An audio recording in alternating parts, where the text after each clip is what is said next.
パム？どうかしたの？いや、今選手ラフからメッセージが届いたんじゃが、内容を見る限り列車の次の予定とかぶりそうじゃと思ってな。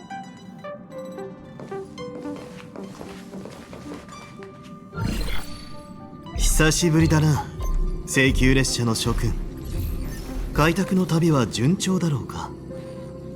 実はもうすぐ泉州ラフで聖天演武という典礼が開かれるんだ。諸君はラフの災いを鎮める手助けをしてくれた泉州同盟の良き友人だからな。新作府を代表して皆を式典に招待したい。ぜひ見に来てくれ。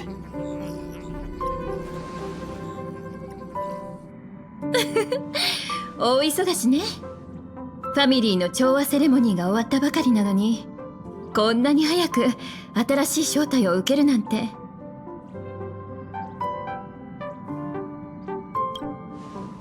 なんかうちらの開拓の旅っていろんな場所で食べて飲んで遊ぶ快楽の旅になってるよね。快楽？そう、食べて飲んで遊んで快速で堕落していくから快楽。ならお前が残って列車のメンテナンスをするか？行きたくないとは言ってないじゃん。うちだって賑やかなとこに行くのは好きだもん。ただその賑やかなとこでフライデーとかサタデーみたいなのが出てきて敵対したりしないかなって思っただけ。ラフは危機を乗り越えたばかりだ。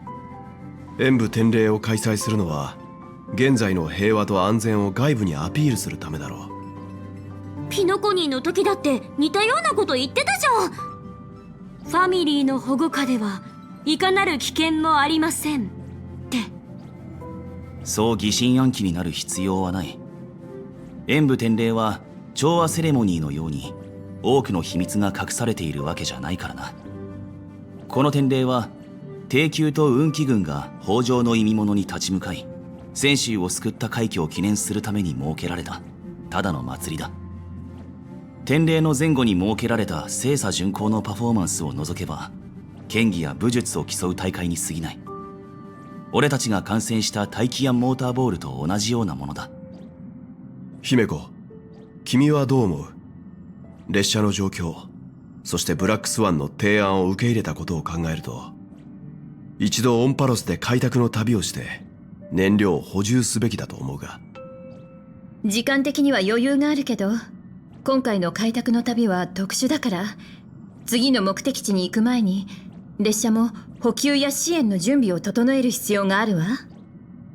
ちょうどヘルタが天才クラブ会員番号81のルアンメイトの取引を取り持ってくれたから、出発する前に銀ヌンガガプ神域から古獣の亡骸を持ち帰ろうと思っていたの。それを考えると、少なくとも帰ってくるまで数週間はかかるわね。じゃあラフには行けないってことか。みつきちゃん、いい人間関係を築くためのあれこれは大人として支払わなくちゃいけない必要経費なの。ラフが私たちを招待してくれたなら、友人として請求列車もそれに応じないと。今考えてるスケジュールとしては、まずパムが全員をラフに送り届けて、あんたとみつきちゃん、炭鉱の3人は列車の代表として典礼に出席する。そして私とベルトはそのままルアンメイトの約束を果たしに行く。これでどう？二人ともそれでいいか？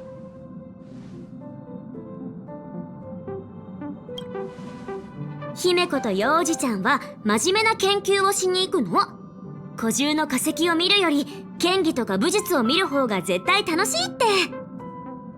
それにラフにたくさん友達がいるのはあんただけなんだから。あんたがいないとどこに行けばいいのかわからなくなっちゃうでしょ。ちゃんと案内してよね。意見は一致したようじゃな。なら泉州ラフに跳躍する準備を始めるぞ。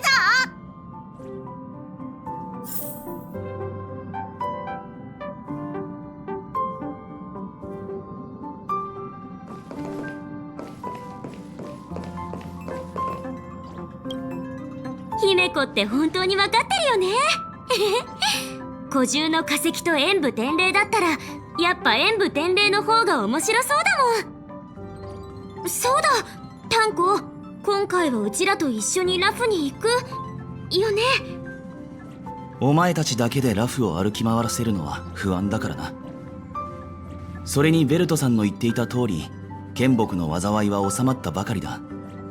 長命種も短命種もきっと未だに恐怖を感じていることだろう。将軍がこのタイミングで演武天霊を開催すると決めたのは、対外的にラフが安定していると示すために違いない。彼が招待してくれた以上、俺も旧友に会いに行くべきだ。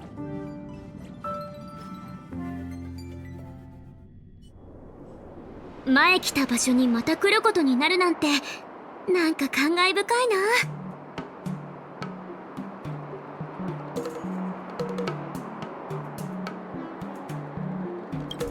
詩を読むほどじゃないです。ただ前回泉州に来た時は波乱万丈で怖かったなって思っただけ。今回は誰かに脅されてるわけでも騙されてるわけでもなければ、指名手配犯を追ってるわけでも貨物用の埠頭から上陸したわけでもない。こんな順風満帆なことってめったにないよね。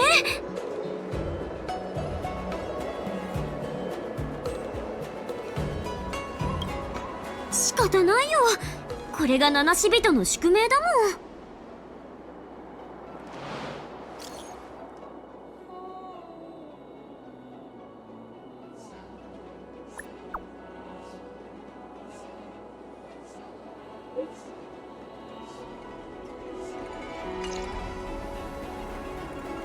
聖茶会ってこんなに賑やかだったっけ。なんか今日は特に人が多い気がする。お互いの声が聞こえなくなりそう。元凶は将軍に迎えを頼まれたって言ってたよね。どこにいるんだろう。食器の前で待っていよう。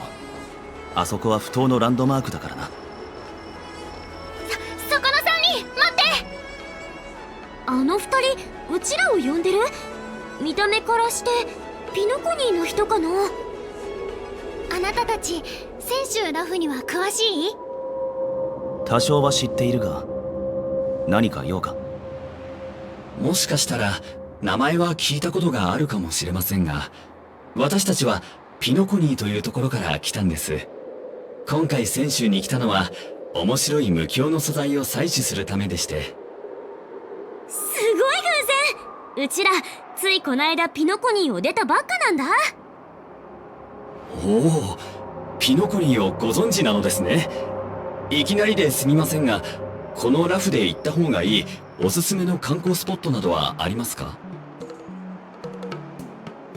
そうそう、うちら先週通だから。この時期に来る観光客のほとんどは演武天霊が目当てなんじゃないかな。実際うちらもそうだし。演武天霊のことは知ってるけど、天霊のリングってまだ解放されてないよね。今回の天霊のリングは引退したラフの超大型戦艦を改造したものらしいですよ。それはもちろん、何しろ超大型戦艦ですからね。民間の精査よりずっと大きいに決まっています。でもその戦艦に乗るには数週間後の演武天霊の開催まで待つ必要がある。かといってそれまで仕事をおろそかにするわけにはいかない。だからあなたたちにおすすめ観光スポットはないか聞いたの。ピノコニーの日常的な無境にはない特殊な体験を探しているんです。私たちの顧客はそういう夢の泡を体験するのが大好きなので。ねえ、ここに一番詳しいのはあんたなんだから、早くおすすめ紹介してあげて。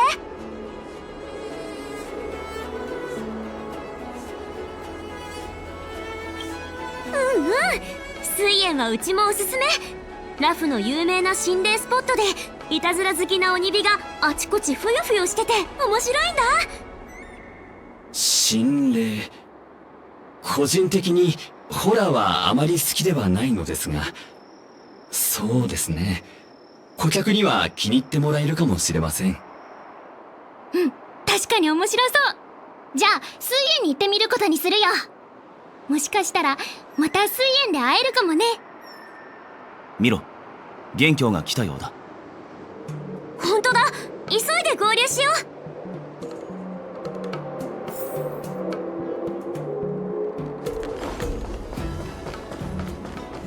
う。いたいた、みんなこっちだよ。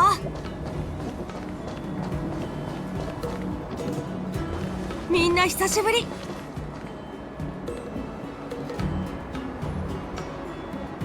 ここを離れてからそんなに経ってない気がするけど、元凶、あんたもしかして。僕がどうかした？美月さん。子供の成長は早いって言うけど、元凶、もしかして少し背伸びた？たった数ヶ月会わなかっただけだろ。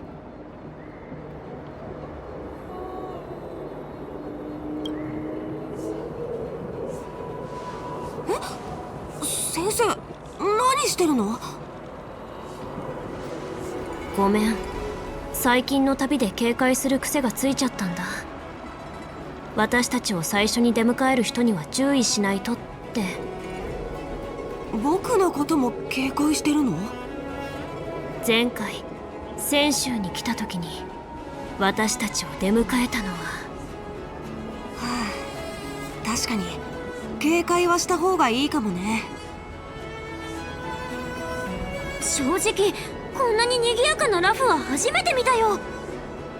剣木の危機が去ったばかりのタイミングで演武典礼を開催するのはいささか時期尚早ではないかと心配していたんだが、今の政境の様子を見るに将軍の判断は正しかったようだな。うん、今ここには他の同点に住んでる人だけじゃなくて、みんなみたいに遠くから来た人たちもたくさんいるんだ。何しろ演武典礼が目前に迫ってるからね。政境の利用者数が一気に増えて、運気軍の警備の仕事も手落ちがないようにって普段の何倍も忙しくなってる。将軍が言ってたよ。ラフを災いから立ち直らせるには演武典礼が必要なんだって。武徳を示せば民の心を落ち着かせ士気を高められる。それだけじゃなくて、典礼の場に UFO の客人を招待して貿易と平和を促進させることもできるから。同盟は今回の典礼をすごく重視してるんだ。なんて言ったって主命と妖精の2つの選手がお祝いのために使者を派遣するって話だからね。そう、先生は主命が先制炭炉って呼ばれてるって知ってる？あそこの鍛造技術はずば抜けてすごくて、運気軍の武器技術の5、6割はそこから提供されてるんだ。泉州主命は昔から優れた腕の職人たちがいることで有名で、海燕将軍も傑出した職人だって聞いたことがある。はあ、海燕将軍が鍛えた宝剣を手に入れられたら幸せすぎてどうにかなっちゃうかも。なるほどね。ところでこれからの予定は？立ち話しすぎちゃったね。将軍から獅子宮に連れてくるようにって言われてるんだ。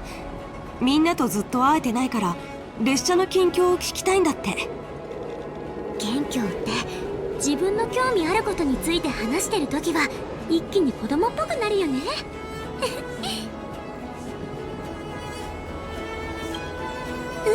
うん、本当にね。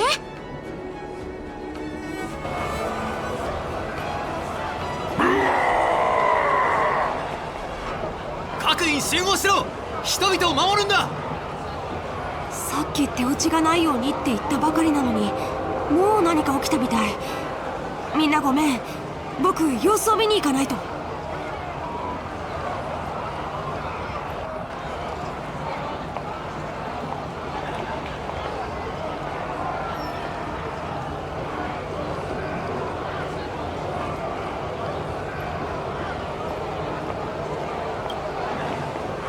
何言ってんの？俺たちも一緒に行こ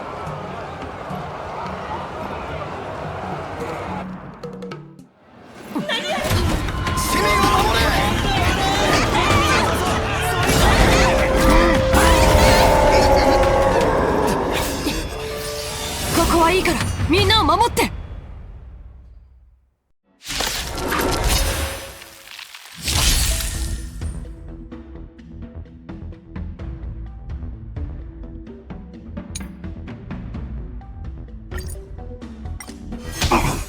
堀人？どうしてここに堀人が？好きにできると思うな。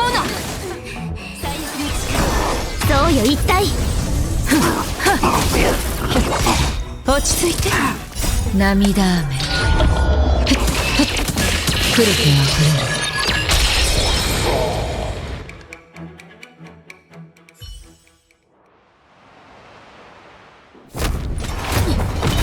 まずい。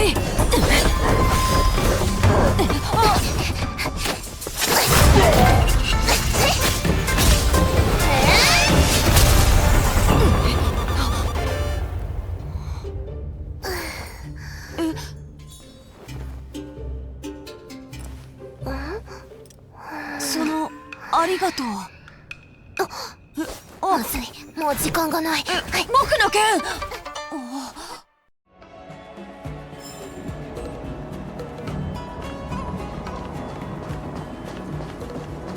時代を超える勝負は知能を鍛えてくれる。待って、僕の剣。突発的な事件が起きてから詳しい状況を確認してきてもいいかな。みんなをもう少し待たせちゃうけど。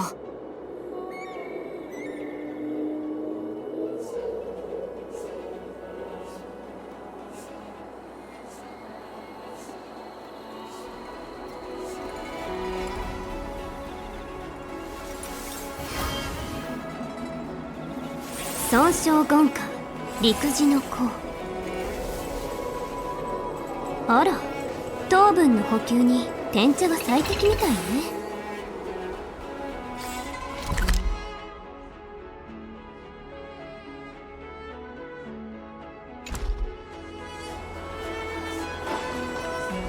助けてくれたことにはとても感謝していますが、私たちの貨物まで押収するのは違うんじゃありませんか？そう言われましても、襲撃事件の全容が明らかになるまであなたたちの貨物を押収して検査しろとの命令が出ていますので、もろもろの手続きが終わればあなたたちも貨物も解放しますから。この貨物はラフに届けるものではありませんし、カンパニーの特許技術が使われているんですよ。何の権利があって検査するんですか？ラフに入港する貨物は全て検査しなければならないと規則で決まっているんです。私たちは入港なんてしていません。ポリ人の襲撃にあったからラフの港に避難せざるを得なかっただけです。まだまだ続きそうだね。結論が出ない言い争いには関わらないようにした方がいい。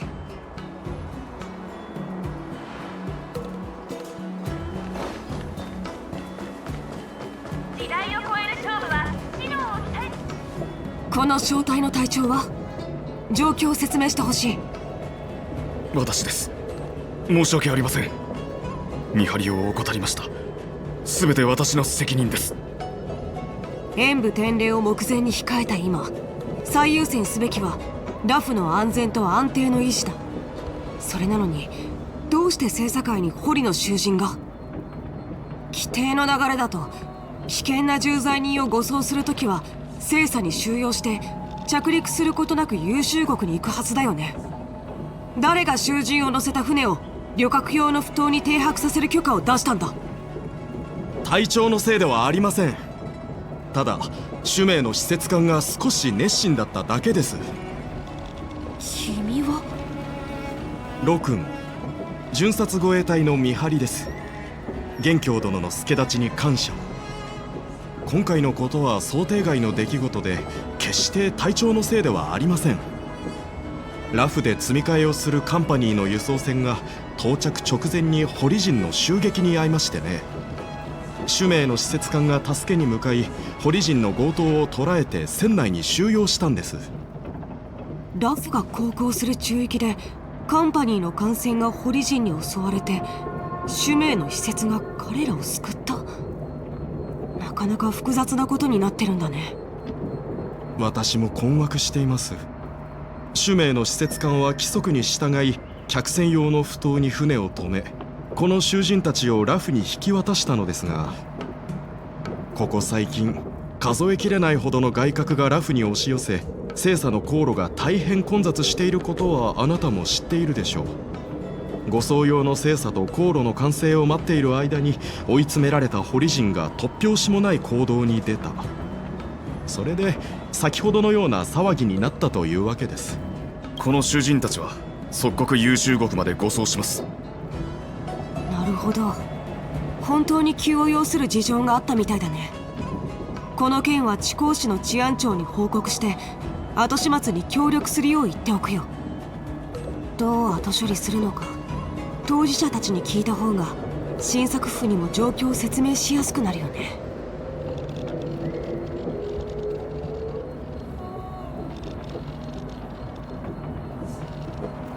元凶、あんた本当に成長したね。美月さん、今は僕をからかってる場合じゃないよ。演武典礼前の選手の安全は張り詰めた糸みたいなもので、一見平穏だけどほんの少しの動きで波が広がるんだ。さっきやっつけたあいつらは一体何者なの？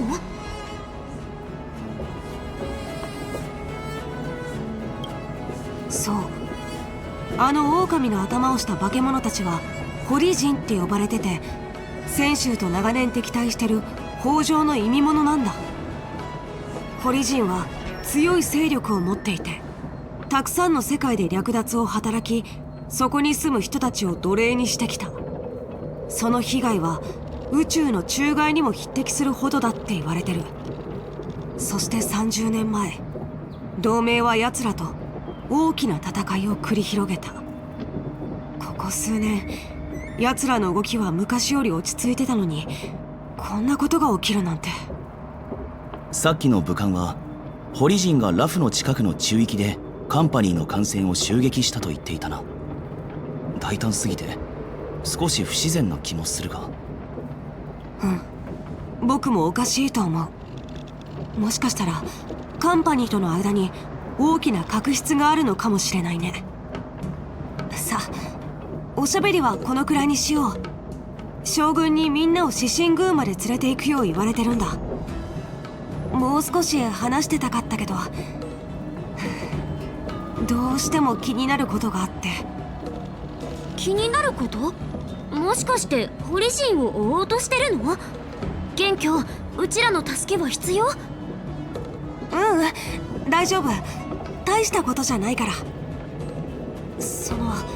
さっきいた女の子が僕の剣を持って行っちゃったんだ。だから地高市に紛失届を出して取り戻せないか試してみようと思って。あの子もきっとわざとじゃないと思うよ。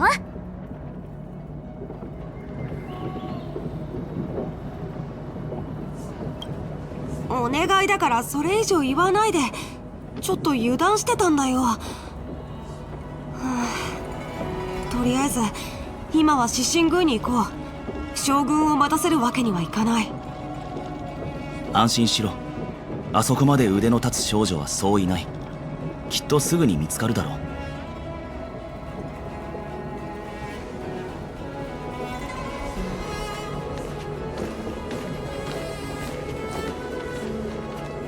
面倒事が多いですね。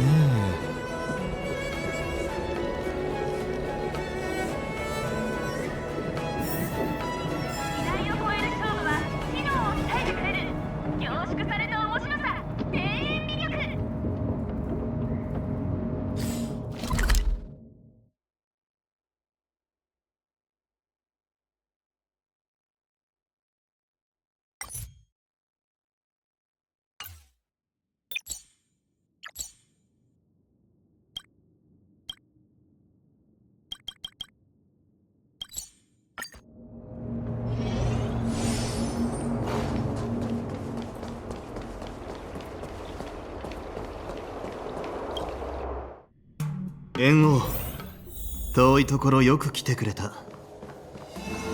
いやいや、大したことではない。こちらこそお前さんの出迎えに感謝する。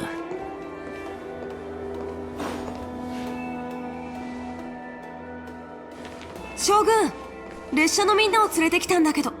あれ、お客さん？もしかしてタイミング悪かった？いや、ちょうどいい時に来てくれた。請求列車の諸君、久しぶりだな。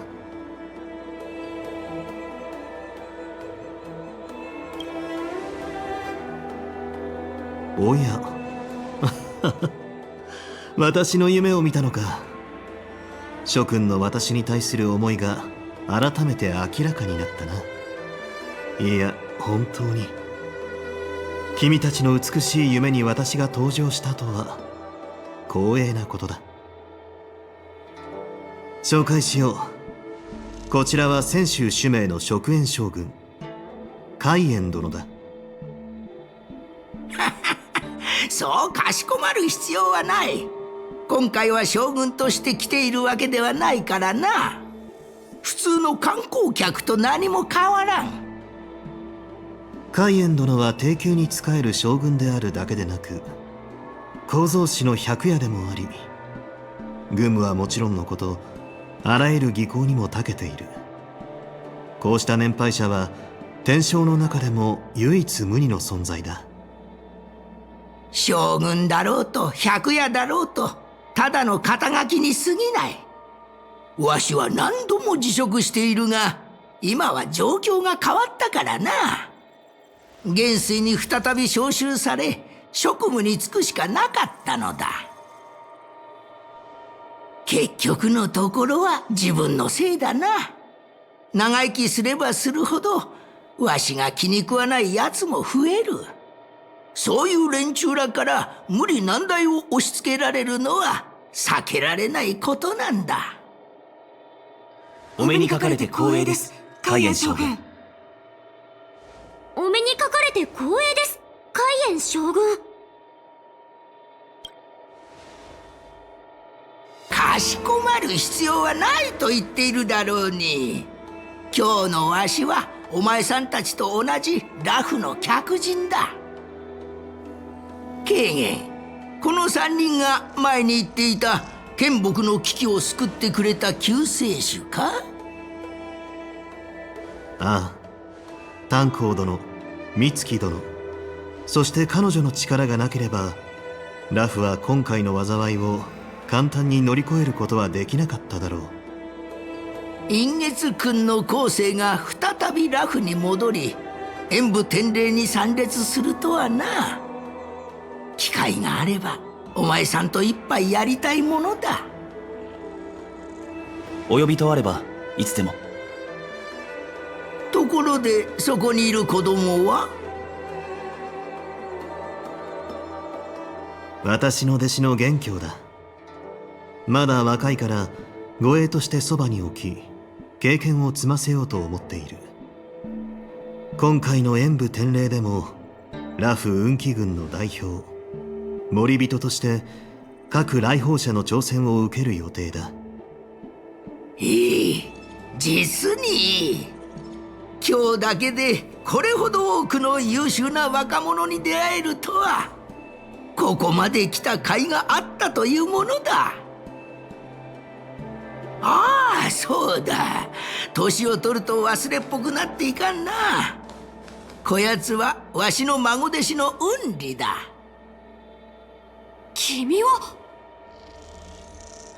ああ、あなただったんだ。こんにちは。なんだ、もう知っているのか。なら紹介する必要はなさそうだな。こんなところで会えるなんて、見つけるのにもっと手間がかかると思ってたのに。おお、気になる言い方だな。さあ、どうやって知り合ったのかわしに教えてくれんか。この子は聖査会で逃げた堀の囚人を鎮圧してくれたんです。それについては先にお礼を言いたい。ありがとう。でも君は現場を離れるとき、ついでに僕の秘剣を持って行ったよね。秘剣？ああ、どうして荷物の中に突然剣が増えたのか不思議に思ってたんだけど、あなたのだったんだ。そうだよ。せっかく再会できたんだし、できれば。それは無理。無理？この剣を返してほしいんだよね。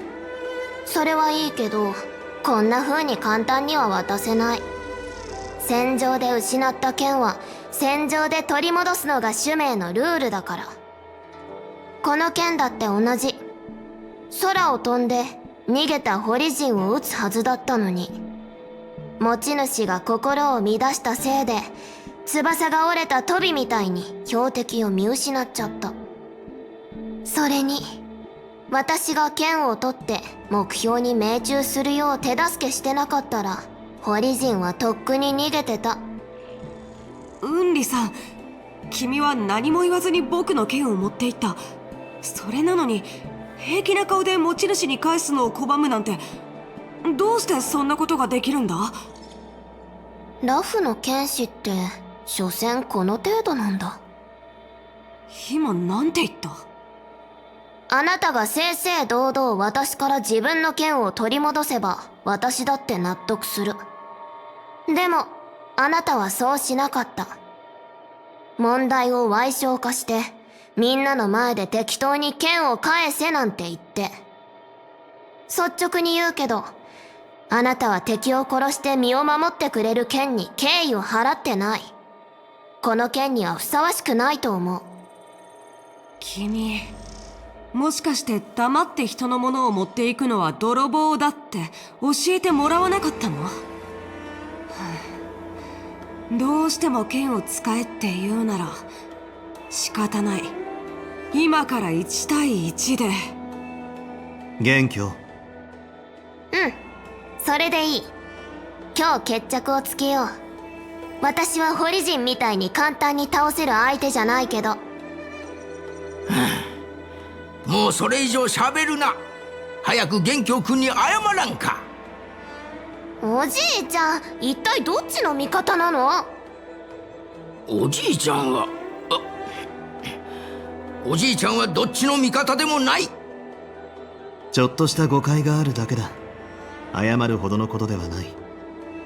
主命で剣術と技術の頂点に立つ者は炎輪八王という美名で世に伝わっている。そこに名を連ねる雲里さんは確かに炎のような子だな。何が美名だ。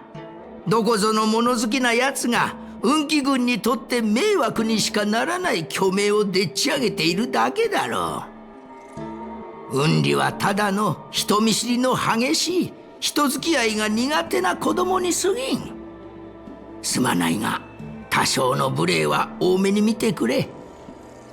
諸君、私は海燕殿と話がある。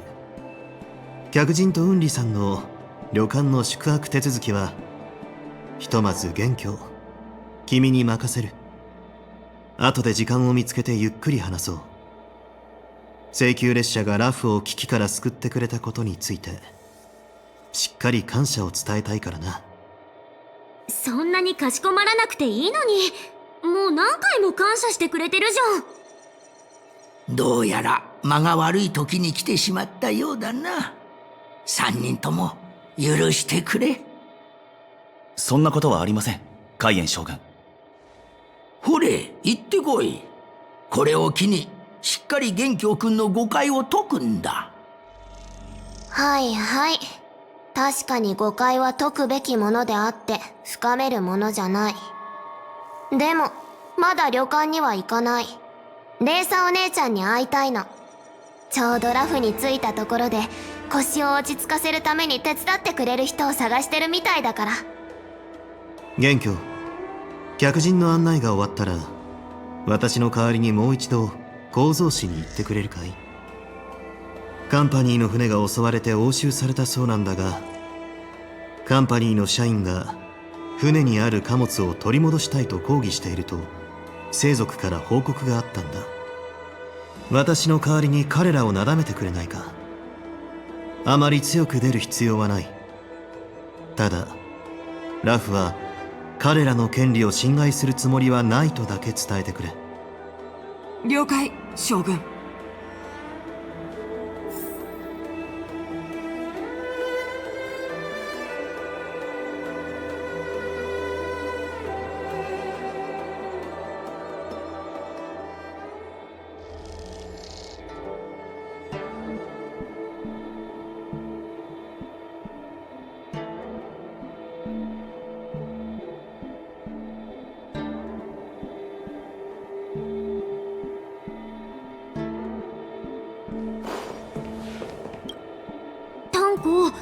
うちてっきり泉州の将軍ってみんな軽減将軍みたいな感じだと思ってたんだけど、海燕将軍ってなんか痩せてて小さくて風に吹かれたら飛んでっちゃいそうな感じがするじゃん。あんなヨボヨボのおじいちゃんが本当に低級の天将なの？各選手は同盟の中でそれぞれ役割があり、得意とすることも違う。低級の将軍だろうと全員が全員敵陣に突撃して戦うことに長けているわけじゃない。さっき将軍が言っていたように、海燕将軍はかつて主命で頂点に立つ職人だったんだ。ねえ、あんたはおかしいと思わなかった？そもそも泉州人って老衰するの？泉州ではめったにお年寄りを見かけないし、見かけたとしても泉州の外から来た人じゃん。でも海燕将軍は普通のおじいちゃんに見えるんだよね。あの人本当に泉州の将軍なのかな？当然の疑問だな。海燕将軍ならあそこにいるから直接聞いてみたらどうだ？やめとく。うち長生きしたいもん。なら行くぞ。将軍が元凶に俺たちの案内を頼んだのはきっと何か話し合いたいことがあるからだ。ここで時間を無駄にするべきではない。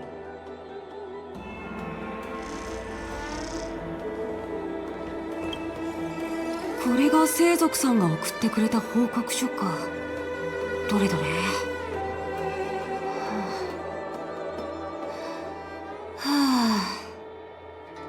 将軍、カンパニーを説得しろなんて本当に難題を出してくれたな。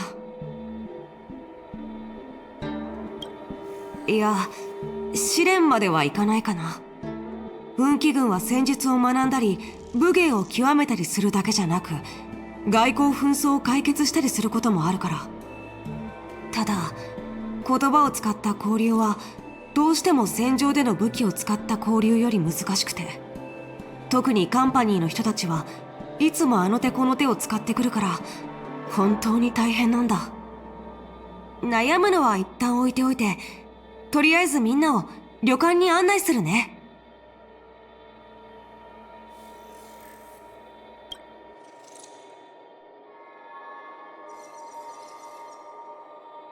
演武典礼に海燕将軍が参加してくれるのはラフとしても光栄なことだ。しかし、ただの演武典礼に主命と妖精の将軍2人が同時に来たことを考えると、単に典礼を見ることだけが目的ではないのだろう。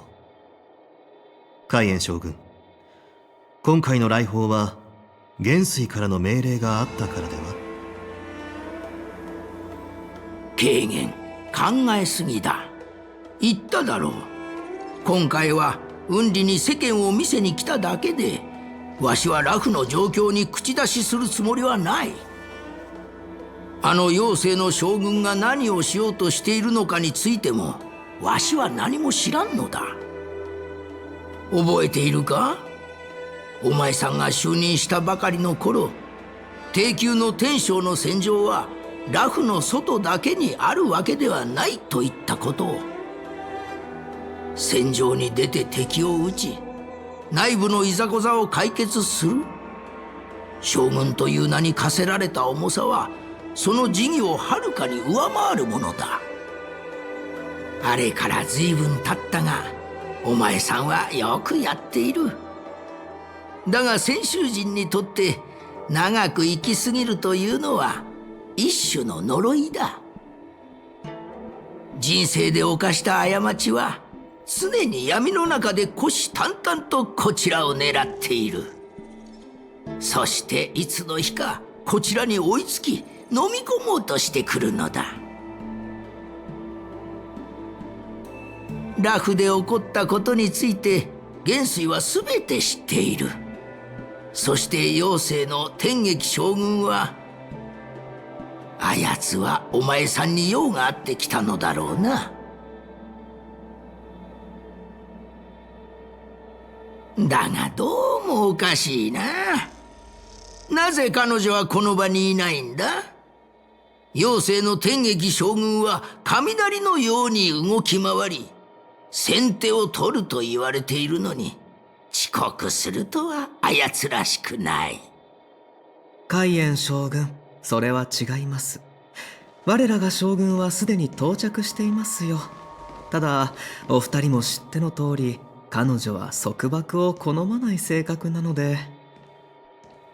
精査を降りてすぐに用があるから止めるなと言ってどこかに行ってしまったんだ。君たちが先週妖精の使者か？天撃将軍の幕僚昇級とモゼと申します。お二人にお会いできて光栄です。面白い。客人が直接主人を訪ねるのではなく、人を使わしてくるとは。一体何を考えとるんだ？あやつが言っていた用とはここに来る以上に大切なことなのか？言ってみろ。ラフの林縁峡に素晴らしい機関が増えたと聞いたので、その景色を見に行ったのでしょう。機関か。わしが通訳してやろう。軽減、こやつお前さんに嫌味を言ってるぞ。海燕将軍、ご冗談を。僕は事実を伝えただけに過ぎません。将軍はお二人をお待たせするのは良くないと考え、先に僕たちを派遣したのです。十分景色を楽しんだら、将軍もこちらに来てお二人に謝罪することでしょ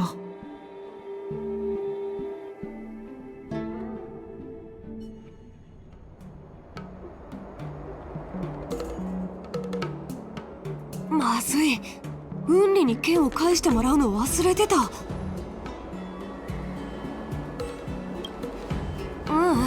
大丈夫。使命の人ならすぐにラフを離れることはないだろうし、また次会った時に返してもらうのでも遅くはないから。そういえば僕の気のせいかもしれないけど、今日の将軍ってなんかちょっとかしこまってる感じしなかった？海燕将軍が来てるからかな。かしこまってる？そう？じゃあ僕の考えすぎかもしれないね。いや、考えすぎではない。獅神宮に入って俺は主命からの使者が主命の将軍本人であることに気がついた。ならおそらく妖精からの使者も天撃将軍本人なのだろう。絶対そうだよ。はあ、それがこの件の奇妙な点だな。一体何がおかしいの？その人たちだって列車組みたいに将軍からの招待を受けてきたんでしょ？演武典礼はただの祭りに過ぎない。他の泉州の将軍が2人同時にラフに来たとすれば、そこには何か別の理由があると考えるのが自然だ。彼らは剣木の災いに関する責任を問いに来たのだろう。責任を問う？薬王秘伝の悪者と反物質レギオンがラフに侵入して大暴れしたんだから、ラフは被害者じゃん。なんで被害者が責任を問われなきゃいけないの？単数の反乱も元老の陰謀も同盟の他の将軍にとってはラフの一方的な言い分にしか聞こえない。しかも要となる証拠が一つ残されているとくれば、彼らにとってこの件は終わりのない災いにしか見えないのだろう。剣木。ラフが長い間抑え込んできた樹下の跡が蘇ったのは紛れもない事実だ。しかしその原因が反物質レギオンの陰謀なのか、ラフ内部の反乱なのか、将軍は本当に巻き込まれただけなのか、そういった疑念の火は一度燃え上がるとなかなか消えないんだ。将軍が俺たちを演武典礼に招待したのもそれを考慮したからだろう。はあ、うちって本当にバカだな。つい気ままで楽しい旅ができると思っちゃった。きっと請求列車はどこに行っても不運につきまとわれるんだ。僕も将軍たちは純粋に典礼を見るために来てくれたんだって思って嬉しかったのに。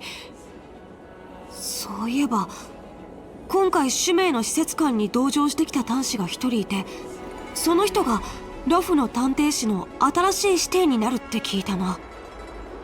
主命が人を派遣してラフの指定にする。前例がないわけではないが、このタイミングとなると。炭鉱先生の話を聞いて、やっと背後でうごめいてる暗流に気づけたよ。将軍は今きっと大きな圧力にさらされてる。それなのに僕は少しも将軍の苦しみに気づけなかった。なんてバカだったんだろう。そんな風に思わないで。大人たちのことは大人たちが心配すべきことなんだから。それに今の元凶が将軍のために何ができるっていうの？あれ？うちもしかしてまた間違ったこと言っちゃった？美月さんの言う通りだよ。僕はまだ未熟だから今すぐ将軍の負担を減らすことはできない。でも将軍から任されたことは何だって精一杯やってみせる。さあ行こう。3人の宿泊手配が終わったら構造紙に行ってカンパニーの講義を処理しないと。すごく悩んでるっぽいとこ見ちゃうとやっぱりちょっと不安だよね。ねえ、うちらも一緒に構造紙に行ってもいい？それはダメだよ。手伝おうとしてくれるのは嬉しいけど、カンパニーの社員は特に厄介だから、かえって列車に迷惑をかけることになるかもしれないし。安心して、カンパニーの相手なら慣れてるから。銃の赤心は知ってるよね。うちらその中の何人かと関わったことがあるのね。そうだよね。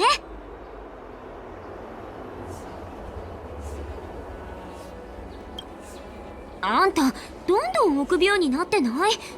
カンパニーのでっかい鉄の塊を壊した時も訴訟なんて気にしてなかったのに。分かった。先生たちが手伝ってくれるって言うなら僕も断らない。構造紙に行ってカンパニーの人たちに会おう。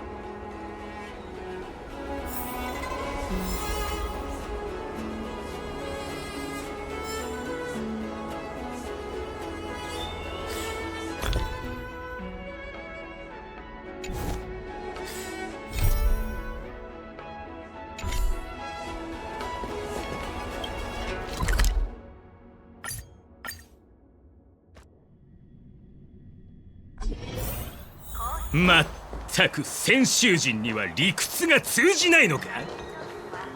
はは、分かったぞ。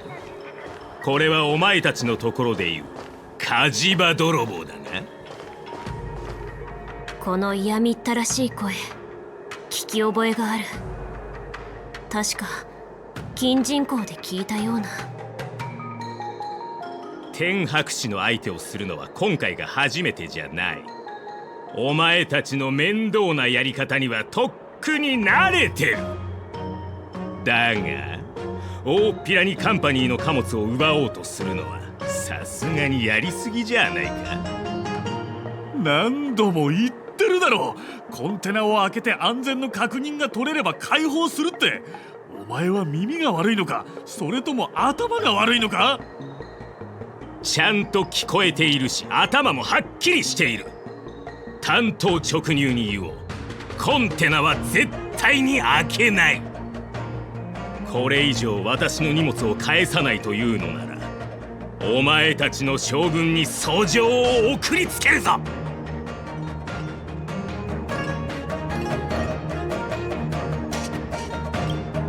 はあ？この野郎、誰が犬だって。なんでお前が？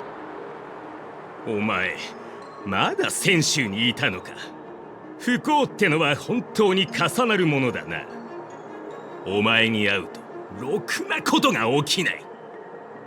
これは請求列車のお客様ではありませんか。どうして元凶と一緒に構造紙へ？カンパニーのトラブル？天白氏のせいで起きたトラブルと言うべきだろう。このカンパニーの人は先生の知り合いみたいだね。これっていいことかな、悪いことかな。ユウキさん、僕はカンパニーの抗議に対応するために派遣されてきたんだ。今の状況を教えてもらえる？はあ、主命の施設官が堀人に襲われたカンパニーの輸送船を助けたことはご存知ですよね。その後、輸送船は知らせを受けた運気軍によって港に誘導され、そこで修理と検査を受けることになったんです。そしてその輸送船の責任者というのがこちらのスコートさんです。あんたがスコートだったんだ。この子から話は聞いてるよ。確かラフを追い出されたんだよね。なんで戻ってきたの？好きで戻ってきたわけじゃない。船さえ修理すればこの縁起でもない場所から離れられると思っていたのに、港に入った瞬間、運気軍が来て船にあった貨物を全部奪っていったんだ。奪う？何度も言っていますが、これは安全を確保するための検査です。ならどうして構造士まで連れてきた？それに狡猾そうな職人まで見つけてきて、明らかにカンパニーの特許技術を奪おうとしているじゃないか。あのな、遠方から来たお客さん、第一に天白氏は荷物の中に危険な武器らしきものがあることを検出したから安全確認のための検査を要求してるんだ。第二に、俺のどこが狡猾そうだって？納得できないな。たとえ危険な武器があったとしてもラフに運び入れるわけじゃないんだから、お前たちには関係ないだろ。船の修理が終わればすぐに出発する。ここで荷下ろしをすることもない。ですが、エンジンの修理を終わらせ出港するまでに少なくとも数日は港に停泊する必要があるでしょう。検査を通していない危険物を何日もラフの港にとどまらせるわけにはいきません。わかった。安全検査は貨物を分解する必要はなかったよね。必要ない。もともとスキャン検査だけだしな。ただそのスキャンの結果、貨物の中には機械構造のものだけじゃなく生物組織に近い特徴を持つものもあることが分かったんだ。生物組織？このコンテナの中に生き物が入ってるってこと？具体的な結論は探偵士の確認を待つ必要がある。いずれにしても条例に従うなら俺たちは貨物の一つを開けて検査しなくちゃいけない。でもこの人は特許の機密保持を理由に何度も検査を拒否してるんだ。同盟には生物製品に対する厳格な取り決めがあります。さらなる検査を拒むというのなら、天白氏としてはあなたを行かせるわけにはいきません。いいだろう。この貨物に手を出そうというのなら徹底的にやり合おうじゃないか。私たちが運んでいるのが生物だろうが機械だろうがお前たちには関係ない。天白氏の処理手続きに対してクレームを入れてやる。スコートさんはすごく頑固みたいだね。説得するのは難しそう。はあ、カンパニーと真っ向から対立するのは避けたかったんだけどな。前に先生が金人口の紹介を助けてくれたって話は聞いてる。その時のカンパニーの代表者がスコートさんだったんだよね。彼と交渉した経験があるなら申し訳ないけど今回も先生にお願いしてもいいかな。何をコソコソ喋ってるんだ。早く貨物を返せ。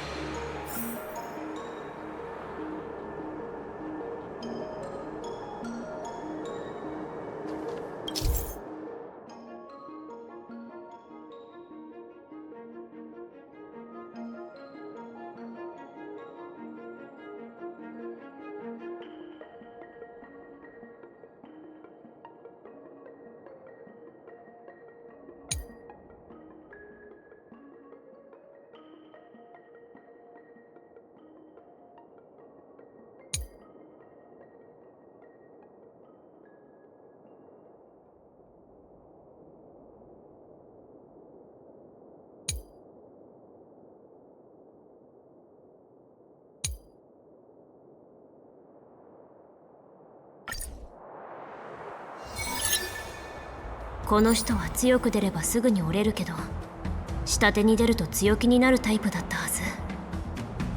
でも一応ルールは守るんだよね。その性格を逆手に。お前たちが安全規則を持ち出したからには法律の話をしよう。専修同盟スターピースカンパニー貿易協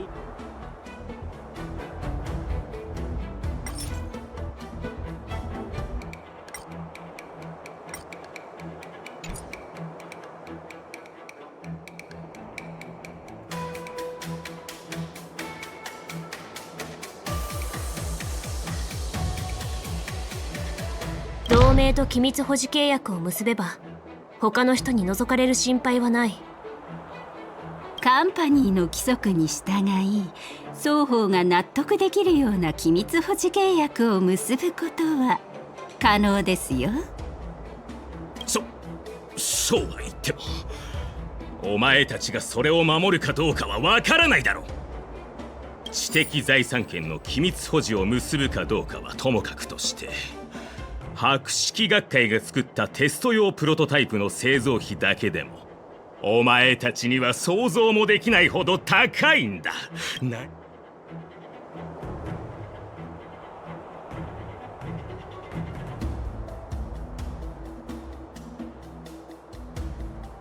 笑わせないで。私はヘルタの器物を持ち去ったり、ルアンメイの実験対象を殺したりしたこともあるけど。いいか小娘、天才クラブとの関係性を持ち出せば私が引くと思うな。それとこの輸送艦に積まれた貨物は博識学会のものだ。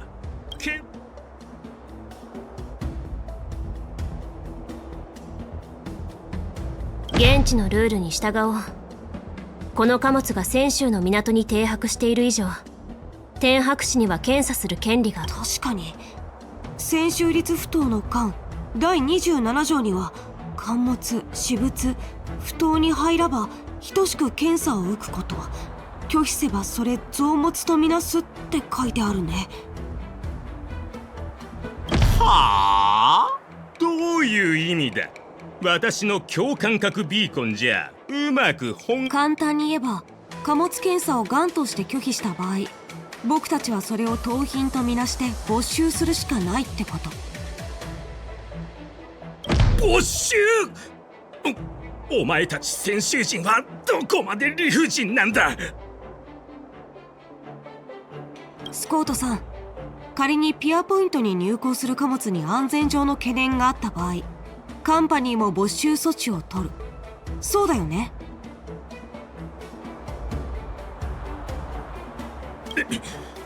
それはそうだな。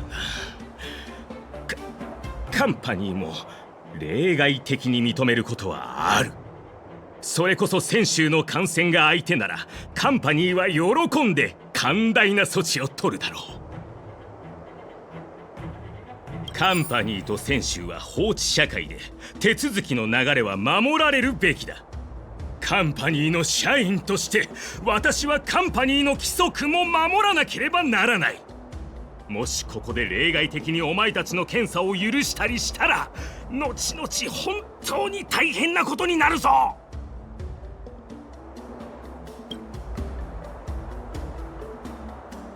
あんたたちにはあんたたちのルールがあって、泉州には泉州のルールがある。今は泉州にいるんだから、泉州のルールを守るべきじゃないの？自分が泉州の縄張りにいることはもちろん知っている。だがルールを破ったら私だって戻ってから罰を受けることになるんだ。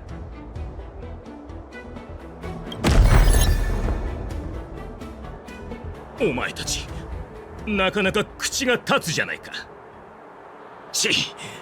安全検査をしたいならできないこともない。ただ数日時間をくれ。何しろ重要なことだからな。カンパニーの本部と話し合う必要がある。スコートさんは先延ばし法を使うつもりだね。船の修理が終わるまで先延ばしにすれば、検査することができないまま君たちを解放することになる。法を犯さない限りカンパニーの人だろうと当然自由に出入りできますよ。分かっているじゃないか。お前は誰だ？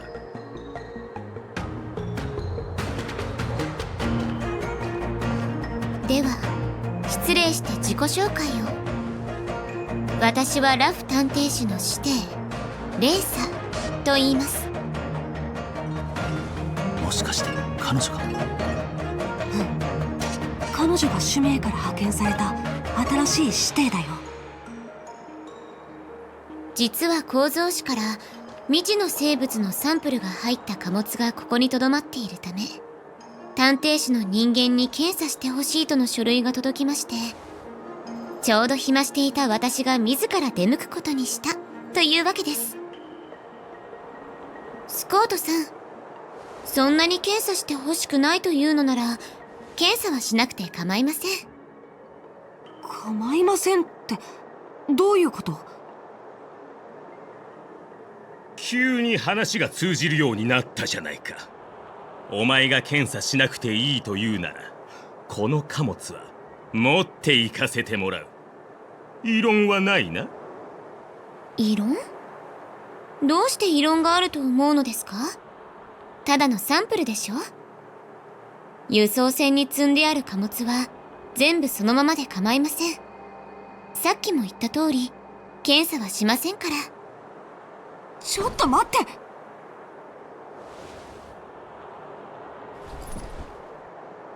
そう来なくてはな。ここまで人間の言葉じゃなかった。話が通じるならさっきあんなに言い争う必要はなかったじゃないか。エンジンの修理が終わったらすぐにでも出港させてもらおう。船はもちろん出港できますが、貨物はダメですよ。泉州とカンパニーが締結した輸出入契約では、全ての生物製品は外界に危害を及ぼさないと確認できたもの、もしくは活性を失ったものしか出港できないことになっています。その生物が危害を及ぼすかどうか判断する方法がない以上、活性を失うまで待つしかありません。過去の事例を参考にすると、そうですね、47西暦年だけ待ってもらえれば大丈夫かと。だっけ？そんなに驚くことですか？あなたはまだ若く元気もある。あと数十年くらいは余裕で生きられるでしょう。自信を持って頑張って生きてください。さすが長命種。嫌味な言い方をする。お前たちは時間という概念を気にしないのかもしれないが、そのせいで生じた1分ごとの損失は天白氏に倍で請求するからな。どうやらスコートさんは勝利の瞬間を見届けるまで自分の仕事と人生が続いていくと信じて疑っていないようですね。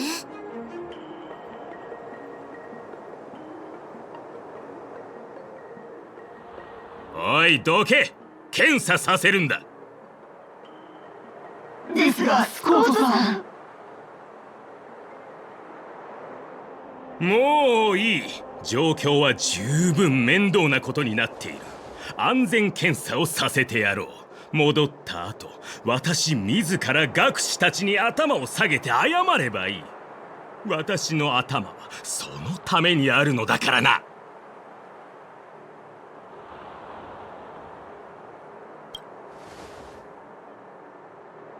この女に比べればお前など大して面倒じゃない。って誰が兄貴だ。さっさと検査を始めろ。このお姉さんすごい。これが貨物ですか？いいか、検査で何かあったら本当に賠償金を請求するからな。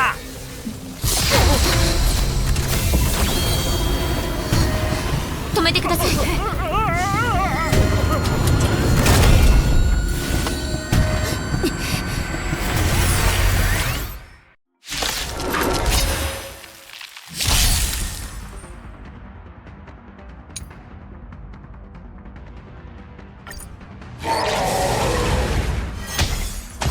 ものが隠されていたなんて本当に驚きました。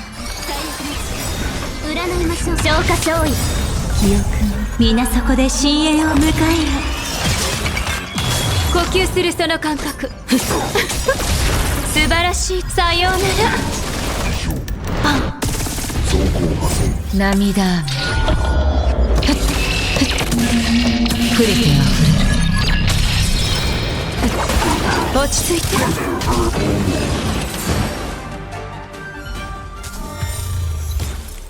こんなものをラフの不当に何日も置いておくつもりだったの？危なすぎでしょ。今のは私たちとは無関係だ。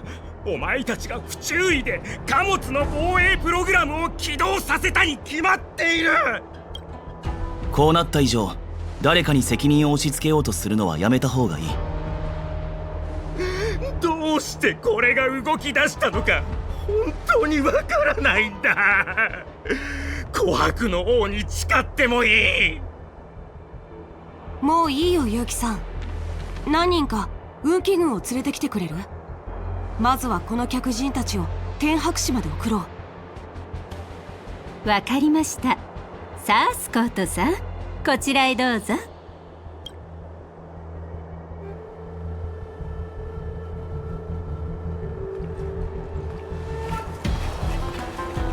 皆さん軽く調べてみたところ、職人が心配していた通り中には生物組織が隠されていました。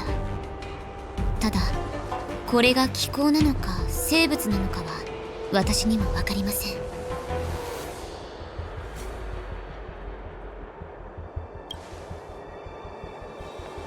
これの核の部分は隠語で執権と呼ばれているもの。わかりやすく言えばこの機械は何らかの生物の神経を制御通数として駆動してるんだ。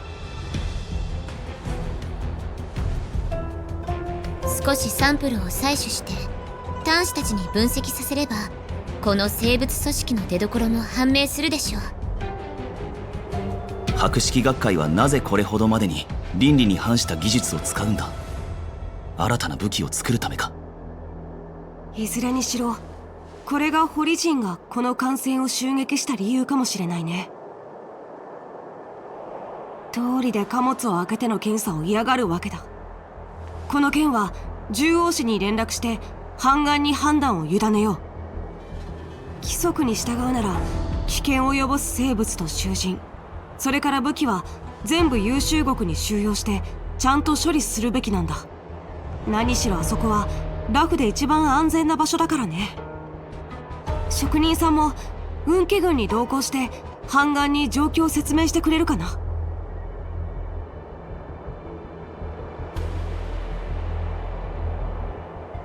カンパニーの人は手強いだろうって予想はしてたけど、あそこまでとは思わなかった。レーサさん、助けてくれてありがとう。こちらこそ命を助けてもらったお礼を言わせてください。あなたが剣術に秀でていたおかげでこの大きいのを倒せたんですから。将軍の従者は優れた腕前の武人だとは聞いていましたが、まさか元凶様がこれほど。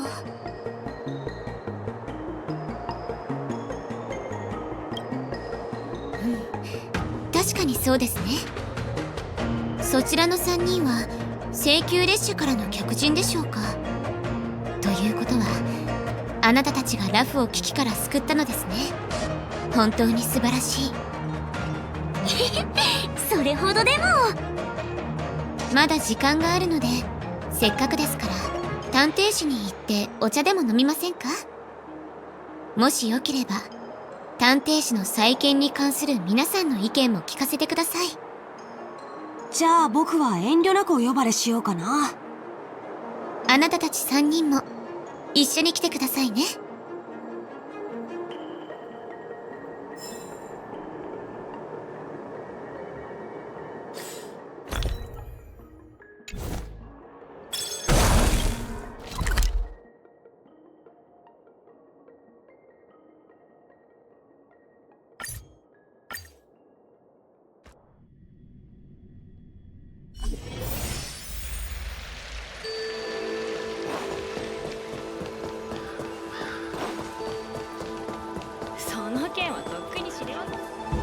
もう何年も経つというのに、ラフの探偵士の景色は変わりませんね。古海は不変であり、潮は満ち引きを繰り返している。私たち寿命族にとってこれほど懐かしいと感じる故郷はありません。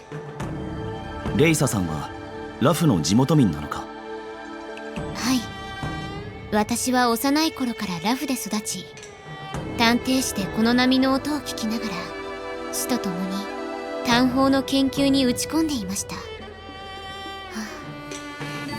この世は常に変化していますが、その変化の中にはたくさんの似ているものがある。私は炭鉱さんと同じく異郷を旅しています。こうして帰ってきて見慣れた景色を目にすると、やはり考えに浸ってしまいますね。剣木がなければここの景色はもっと綺麗だったんだろうな。そうですか？剣木があそこにそびえ立っているのはなかなか壮観だと思いますが。壮観だとしてもあれは樹化の後だからね。泉州と意味物は数千年も戦ってきた。剣木が再生したのを見て、きっとみんな心の中では不安に思ってるはずだ。一度種がまかれた以上、どんなに阻止しようといずれ芽吹きの時はやってきます。薬王秘伝が再び現れたのと同じように、剣木の再生は避けられないことなのかもしれません。この種は泉州の祖先が調整を求めた時からまかれていたのですから。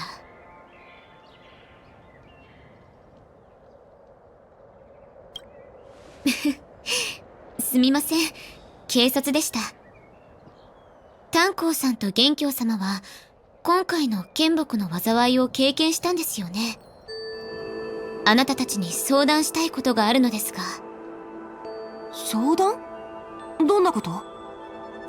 私は同盟からの命を受け、探偵士に積もった汚れを払いに来ました。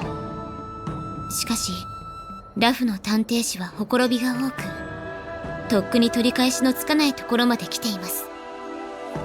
私は治療法を探しているのですが、二人は何か案はありませんか？俺は寿命族だが、ここにいる2人の仲間と同じくよそ者だ。レイサさんが求める治療法に口出しはできないが、一つだけ忠告したいことがある。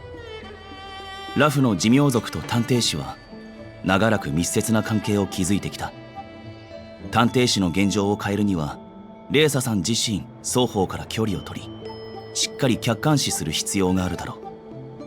政務のことはよくわからないけど、薬王秘伝はずっと探偵士の中で活動してきたらしいし、レイサさんがその影響を排除したいと思うなら、将軍と対策を練ってみるのもありかもしれないよ。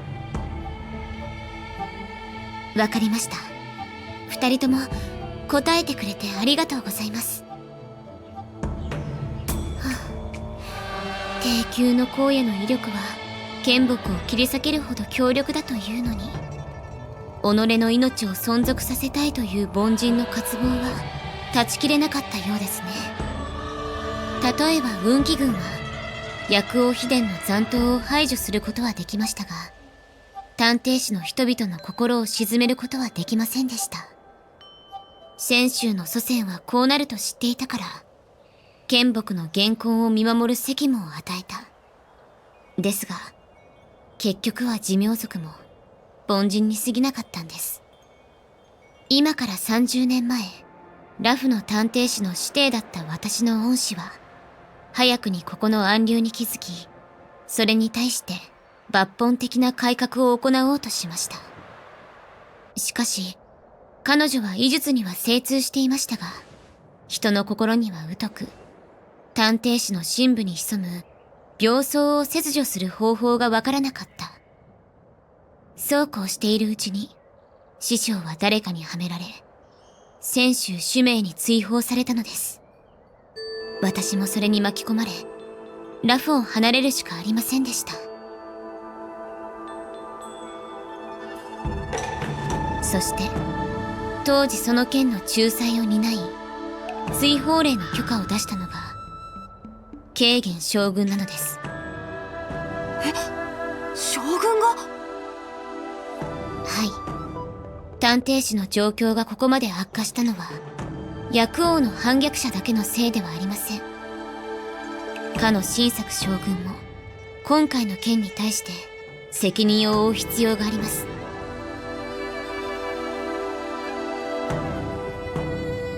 あら、元凶様、顔色を変えてどうしました？安心してください。立場ある者は自由に振る舞えないという道理は分かってるので、将軍を恨んだりはしません。私たちのような年齢の大人にとって支援は贅沢なものですからね。レイサお姉ちゃん、おかえりなさい。ずっと待ってたの。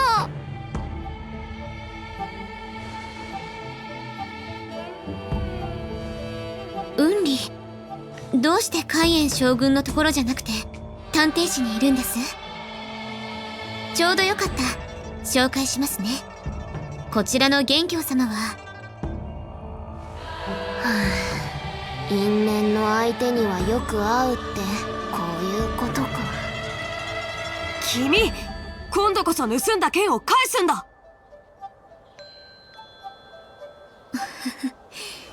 なるほど。紹介はしなくて良さそうですね。なんでここであなたに会うわけ？もしかしてずっと私の後をつけてたの？僕にはやらなきゃいけないことがあるんだ。ほっつき歩くのに忙しくて剣を返す暇もない君とは違ってね。物は持ち主に似るっておじいちゃんが言ってた。私、あなたの剣と話をしたんだ。そしたら、あなたは心配事が多いせいでいつも剣を抜くのが遅くて、剣を抜いてもまともに扱ってくれないって嘆いてた。今、改めてあなたを見て、剣は嘘をついてないって分かった。私が剣を奪ったのは、あなたが剣を大切にしてなかったから。そんなデタラメ信じると思う？主命からの客人だからって何度も我慢したのに、君は少しも相手のことを考えないんだね。もしかして主命には他人のものを取ったら返すっていう常識がないのかな？この被験を見て。今あなたに返したところでまたすぐ別の人に奪われちゃうと思うけど、運気軍は武器を手放してはならないって教えは聞いたことある？この場で剣を返すことはできるけど戦場ではそうはいかない。ああ、この被験本当にかわいそう。分かった。もう返さなくていいよ。僕がなくした剣は自分の力で取り戻す。ね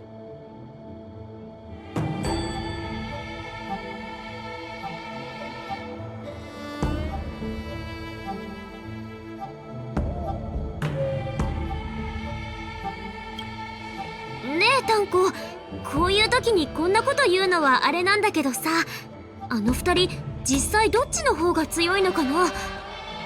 怒らないでよね。ただ純粋に興味があるだけだから。二人を引き離す準備をしておけ。今日は私が探偵士に就任した日だというのに、争いで始まるなんて幸先が悪いですね。わかった。レイサお姉ちゃんが嫌がるならここで戦うのはやめる。嫌というわけではありませんよ。それに一度剣を抜いた以上、腕比べをしないと二人もすっきりしないでしょ。私が受けた報告によれば、今も探偵士の同点の周囲で意味物が出没しているそうです。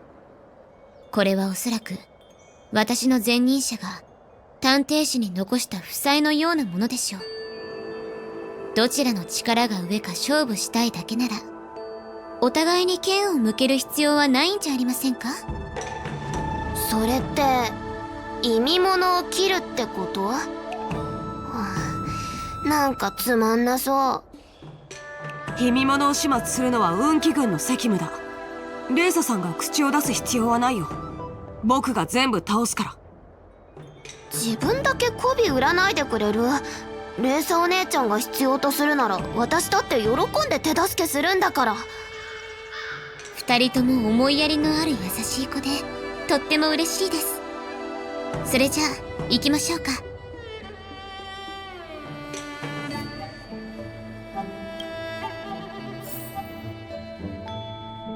薬王秘伝が滅びた後、彼らが飼育研究していた異物がここに残され、そのまま居ついて繁殖したようです。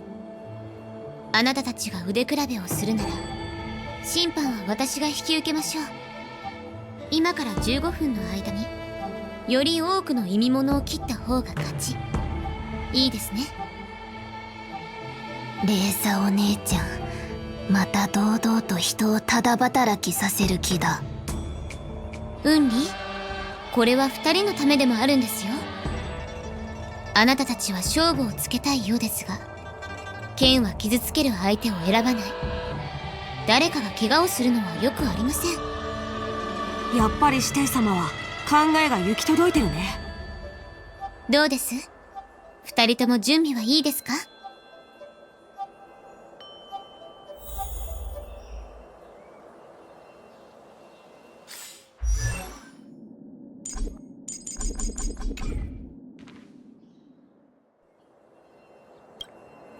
私の前任者が残した負債はかなり多いようですね。繰り返しになりますが、今から剣を抜くときは十分注意して、お互いを傷つけないようにしてください。レイサお姉ちゃん、始めていい？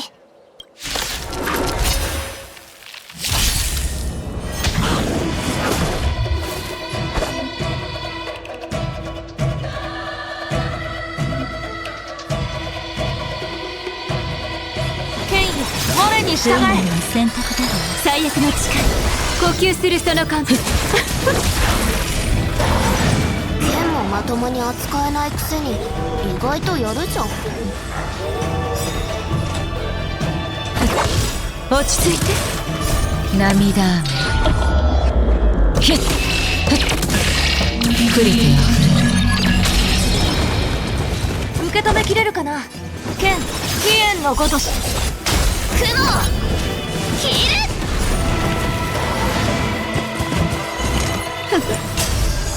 る。全員死刑。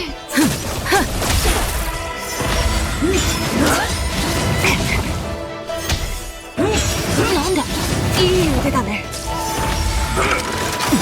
宝剣たち行け。素晴らしい時はさようなら。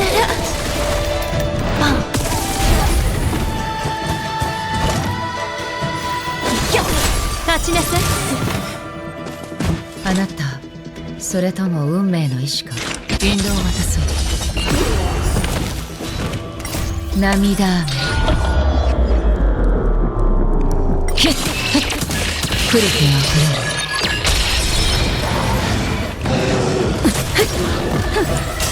る。落ち着いて。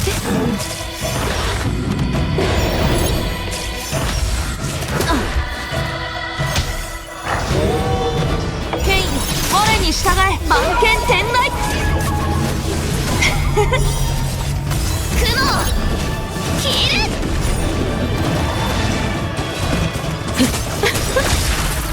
さような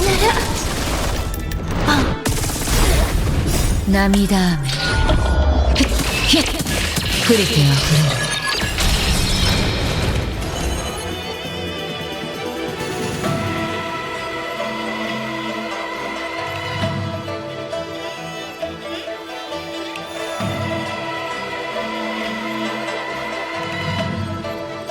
続けましょう。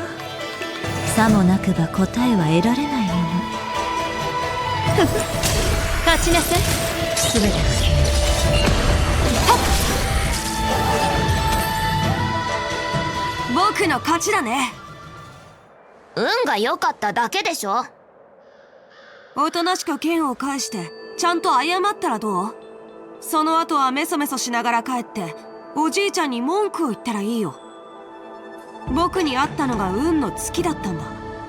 君の大きくて重い錆びた鉄剣に興味はない。それに僕には誰かの武器を奪うような趣味もないしね。ちょっと化け物を切ったくらいで調子に乗らないで。この剣を奪えるか試してみたら？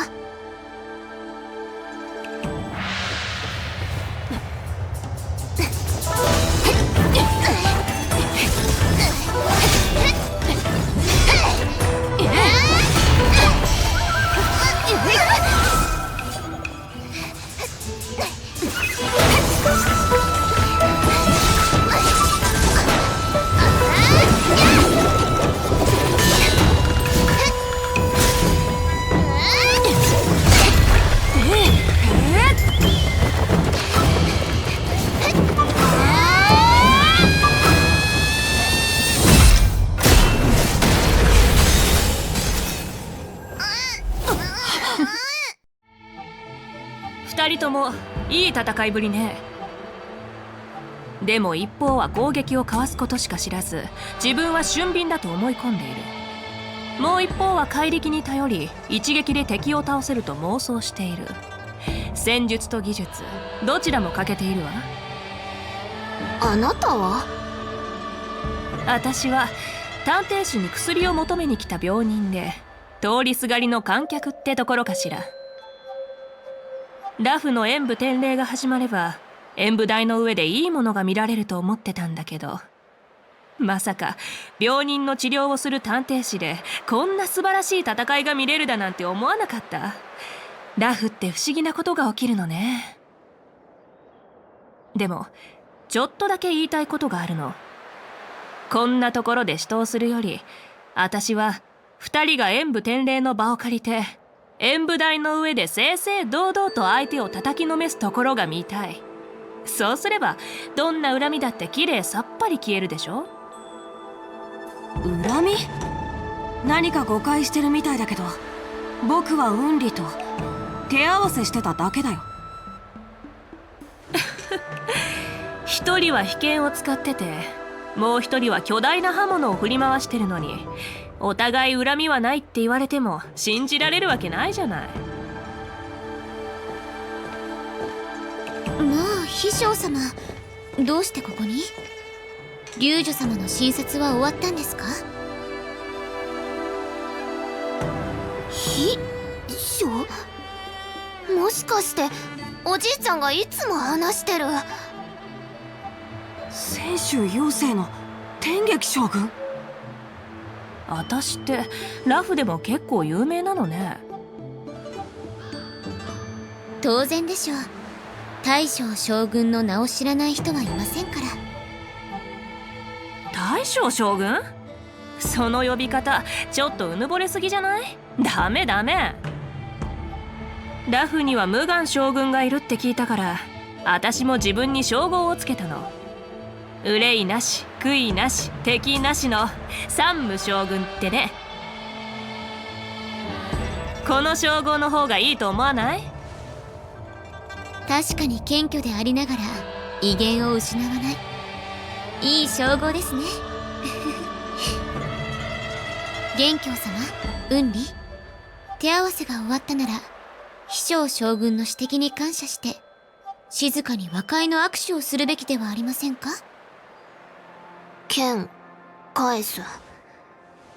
また奪われたりしないようにちゃんと大事にしてあげて。あと今回は勝負がつかなかったけど、次は徹底的に任すから。はあ、あれが人に謝る態度？まあ剣は取り戻せたし、僕も新作府に戻って報告をあげないと。飛翔将軍、僕はこれで失礼します。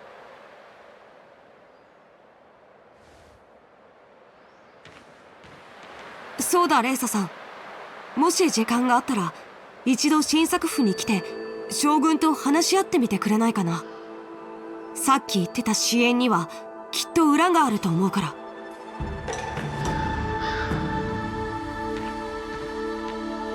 飛翔様、仲裁ありがとうございました。あと少し来るのが遅かったら名工で2人を気絶させるところでしたよ。お礼なんていいわ。でも私はあなたに頼まれたことをやり遂げたわよね。これで漢訳の龍女の診察費をチャラにしてくれない？すみませんが、いくら将軍といえど料金を支払う必要はあるかと。探偵士の遺憾は明確な料金を設定していますし、掛け売りは行っていません。それに龍女様の診察はもう何十年も先まで埋まっていますから。ならあのちびっこ2人の授業料って言って新作府に請求書を送ればいいわ。実際あの子たちを引き離すのにもう少しで本気を出すところだったし。それじゃ私は息抜きできる場所を探すから。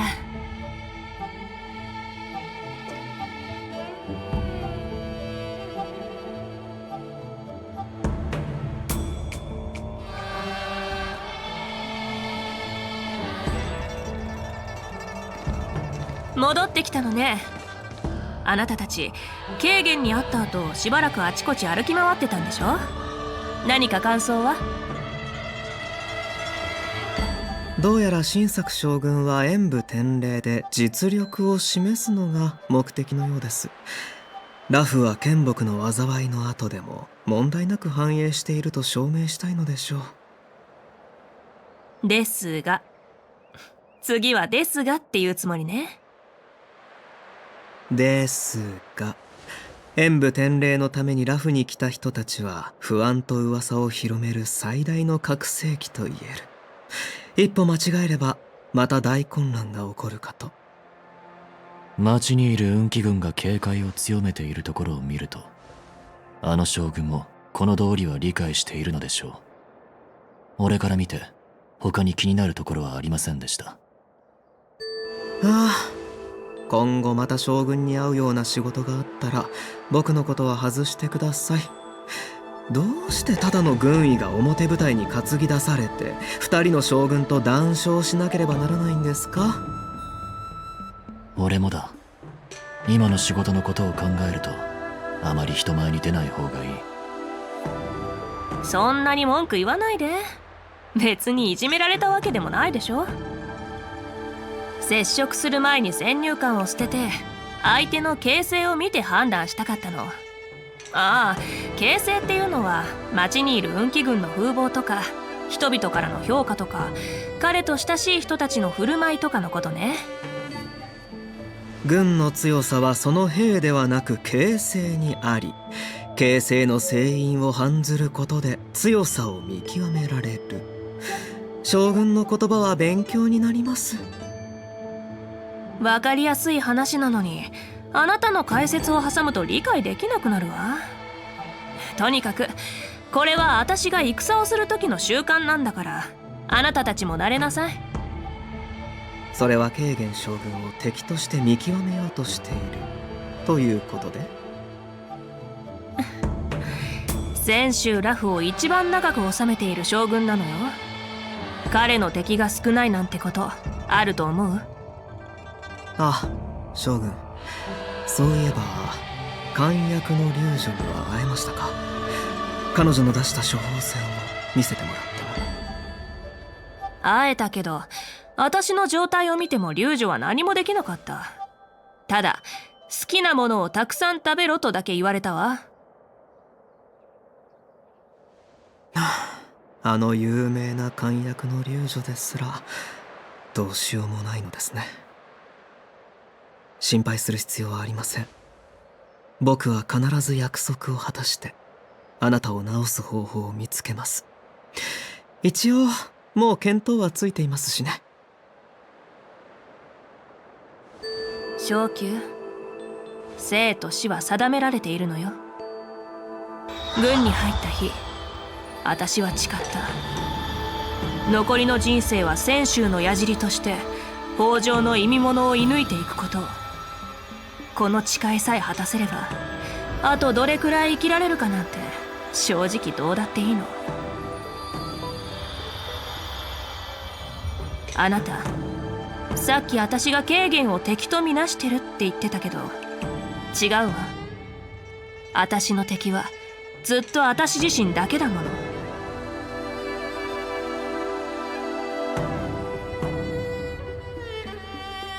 好きなものをたくさん食べる。なら夕食は何にしましょうか。君ね、少しは空気を読んでくれません？二人は好きにしなさい。私は何年も会ってない戦友と約束があるから。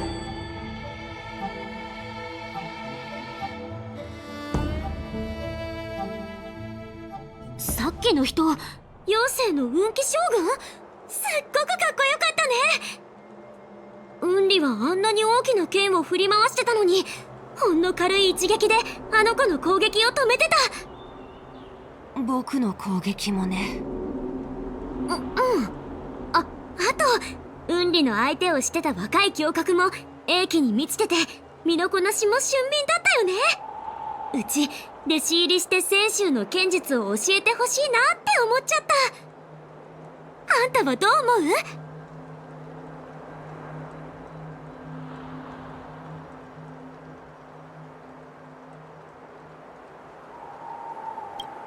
ああ、確かに威圧感のある将軍だった。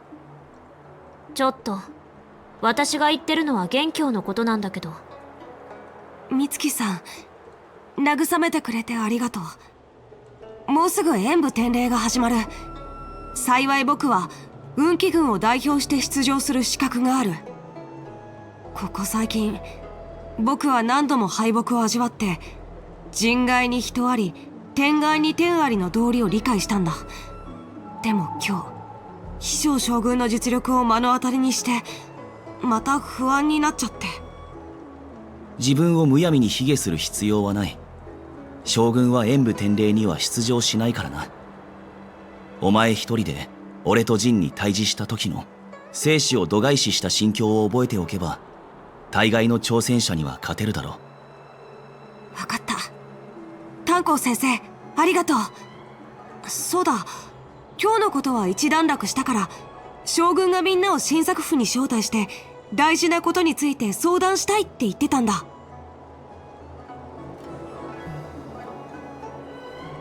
絶対妖精と主命の将軍にどう対処するかって相談だよね。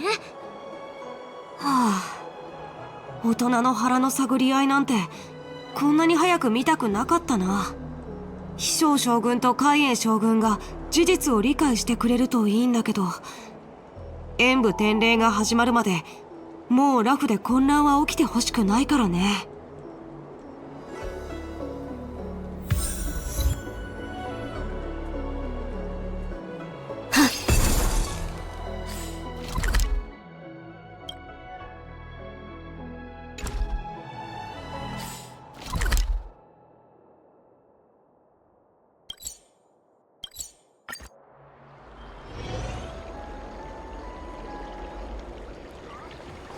実は君に伝えたいことがあるんだ。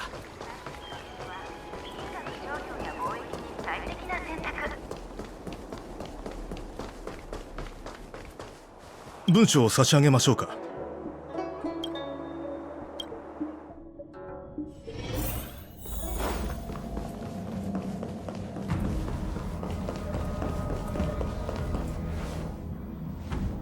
先ほど獅神宮で請求列車の客人を紹介したが、あの時は周りに人がいて簡単な挨拶しかできなかっただろう。だから改めて3人を海燕将軍に推薦しようと思ってね。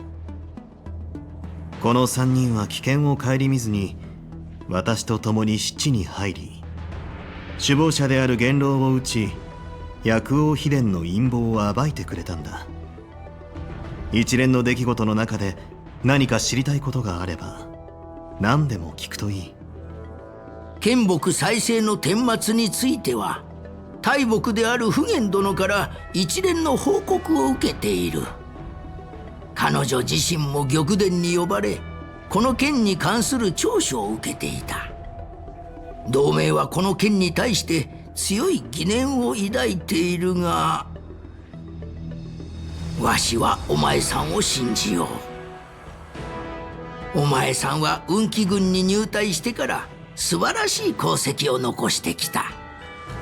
雲上の5騎士がそれぞれ姿を消した後、同盟内ではお前さんに対する批判の声が相次いだが、元帥はそれらの意見を退け、ラフをお前さんに託したのだ。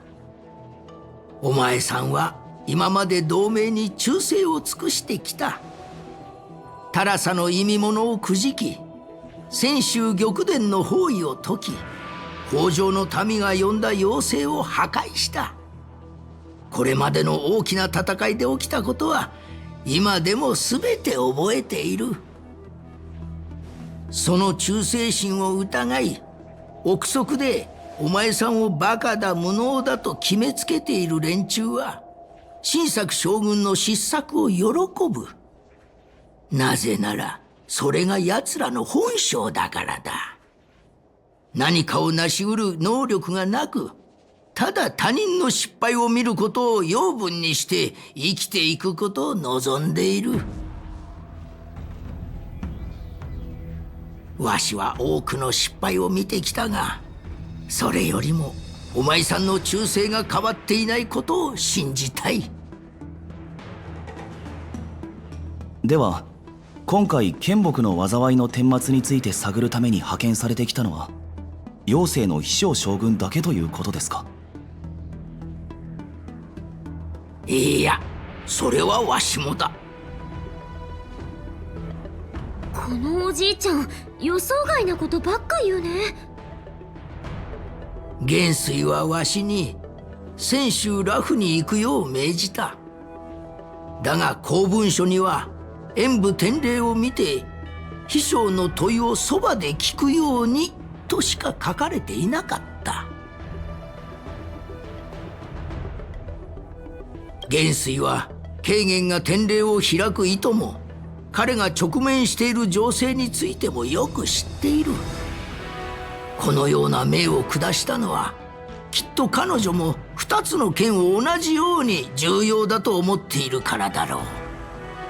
海燕将軍、あなたの慶願に心からの敬意と感謝を。このことは深く心に刻んでおこう。しかし元帥が下した命を皆の前で明かしてしまってよかったのか？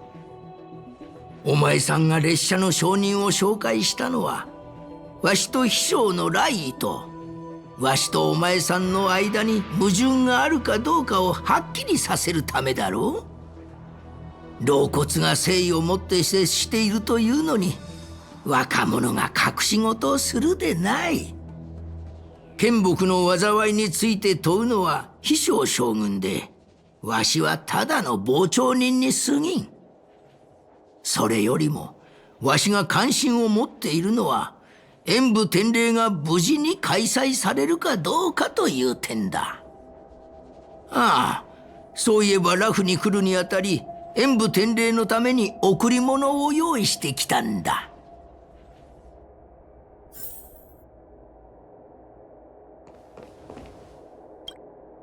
この箱がそうだ。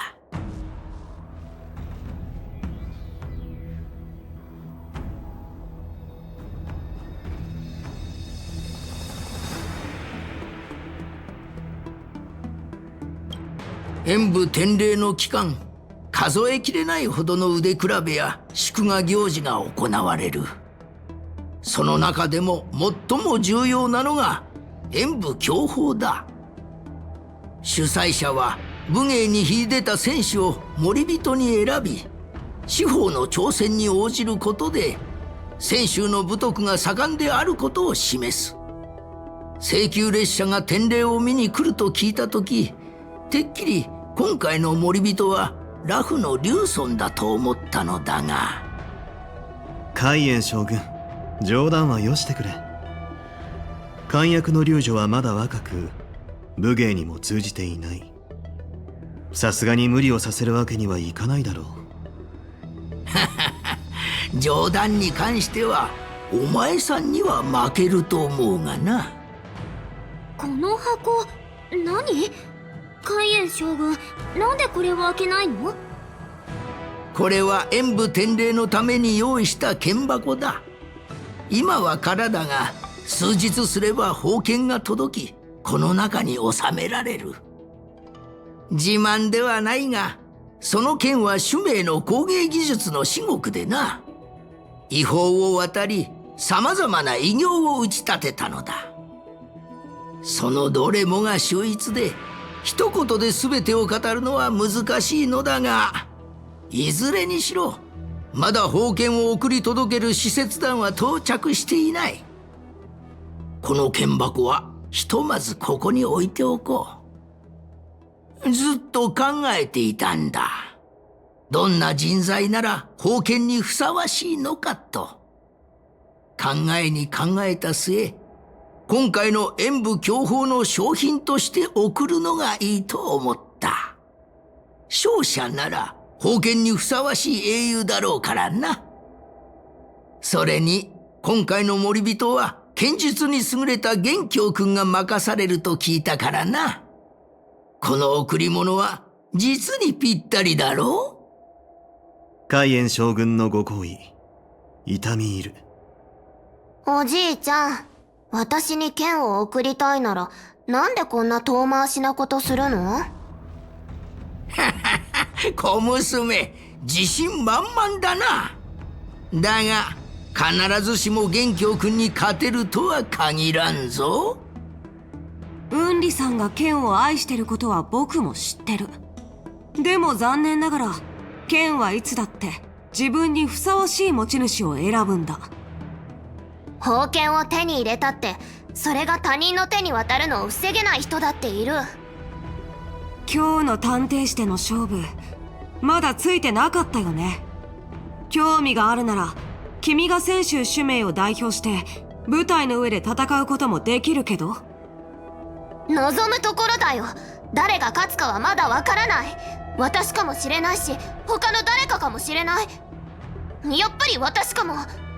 でもとにかくあなたとは限らない。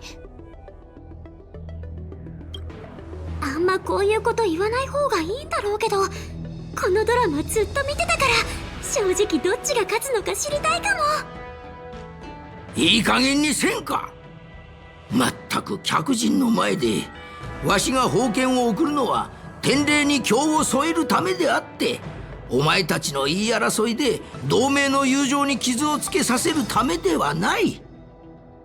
二人とも相手に負けない自信があるようだが、勝負ごとには必ず勝ち負けがあり、友情に傷がつくことは避けられない。そこでわしに考えがある。まだ勝者は決まっていないが、お前さんたちのどちらか一方とは限らない。商品を手に入れたいと思うなら、二人で協力して生徒に武芸を教え、その生徒を出場させ、少なくとも一回の勝利を収めるのだ。そんなのってない。運気の剣士が勝利するのはわしとしても喜ばしいことだ。しかし技術を伝え、それを広め、他者のために役立てることの方が意義がある。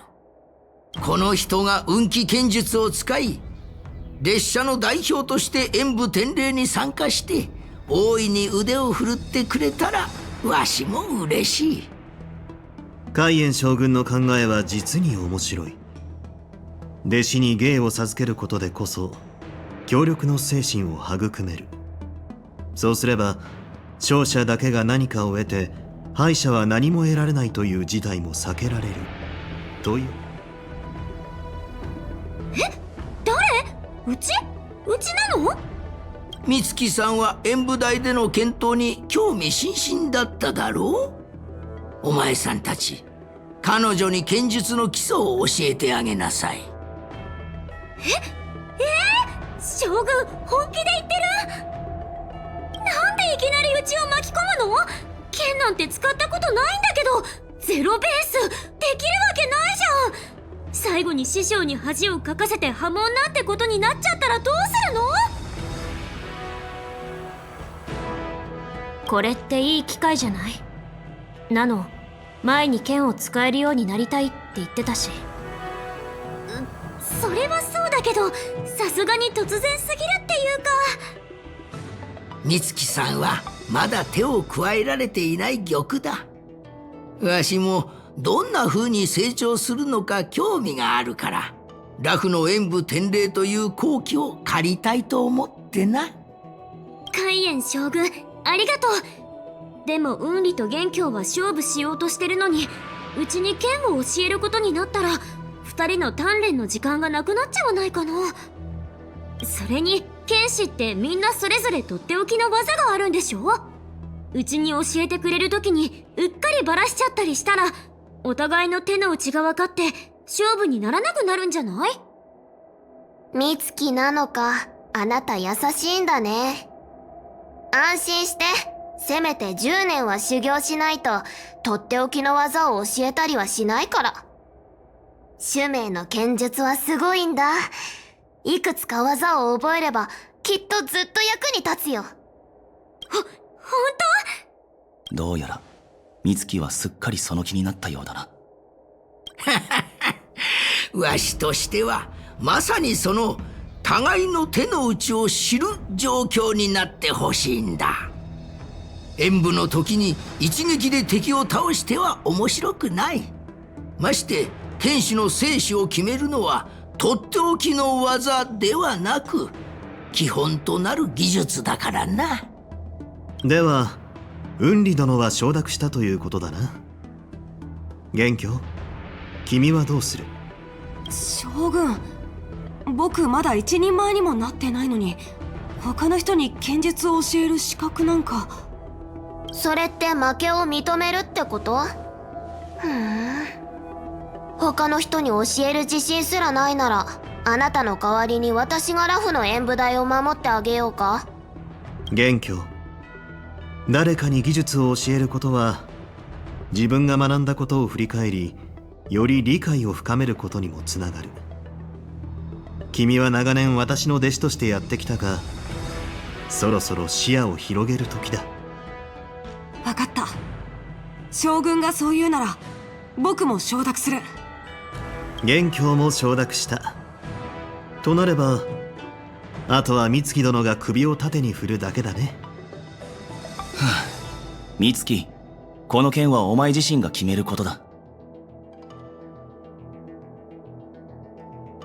そうすればナノの矢が私のお尻に当たる心配をしなくて済むしね。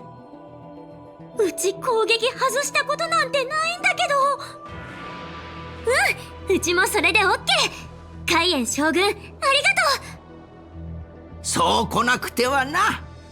では明日から元凶君と雲里が毎日お前さんに運気剣術の基礎を教える。わしと雲里は先に行って美月さんの修行のための準備をしてこよう。なに、弟子入りの礼だと思ってくれればいい。そこまでしなくても。って待って、弟子入りの礼って普通弟子から師匠に贈るものなんじゃ。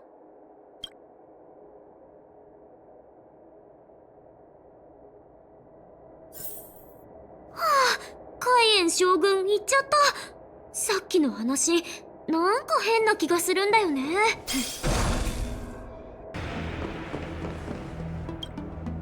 I think we strayed off topic. How did things even get to this point? Yeah, I brought you here because the general said he had some important matters to discuss. But how in the world did Yoon Lee and I suddenly become Miss March's swordplay mentors? Because General Huayan wants us to stick around on the Lo Fu for some time.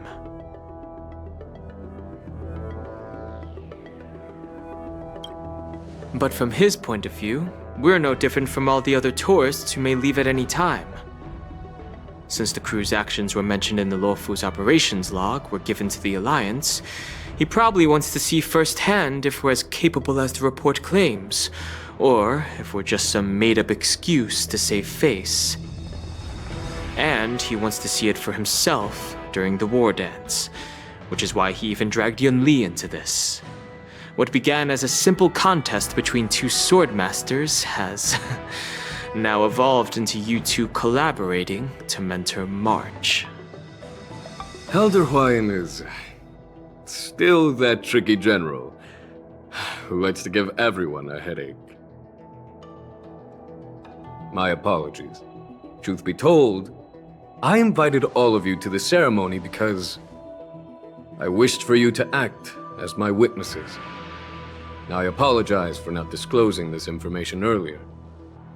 In the coming weeks, I'll also invite all of you to a meeting with General Fei Xiao, where you may need to answer her questions and clear up any doubts she might have.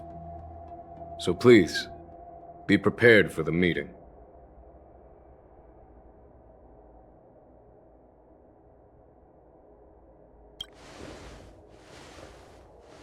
Don't worry, General. No matter what happens, I'm prepared to stay here as the Express's witness and answer any questions. Thank you, everyone. General, I know there isn't much I can do to share your burden, but... As the Lawfu Ringmaster, I won't let anyone defeat me in the war dance. I know.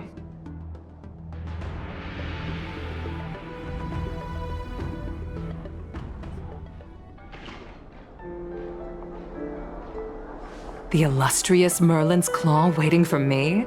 And for so long, too? It's quite an honor. It's been a while, General Fei Xiao. It's been 30 years since we last saw each other. Right, Yukong? Yes.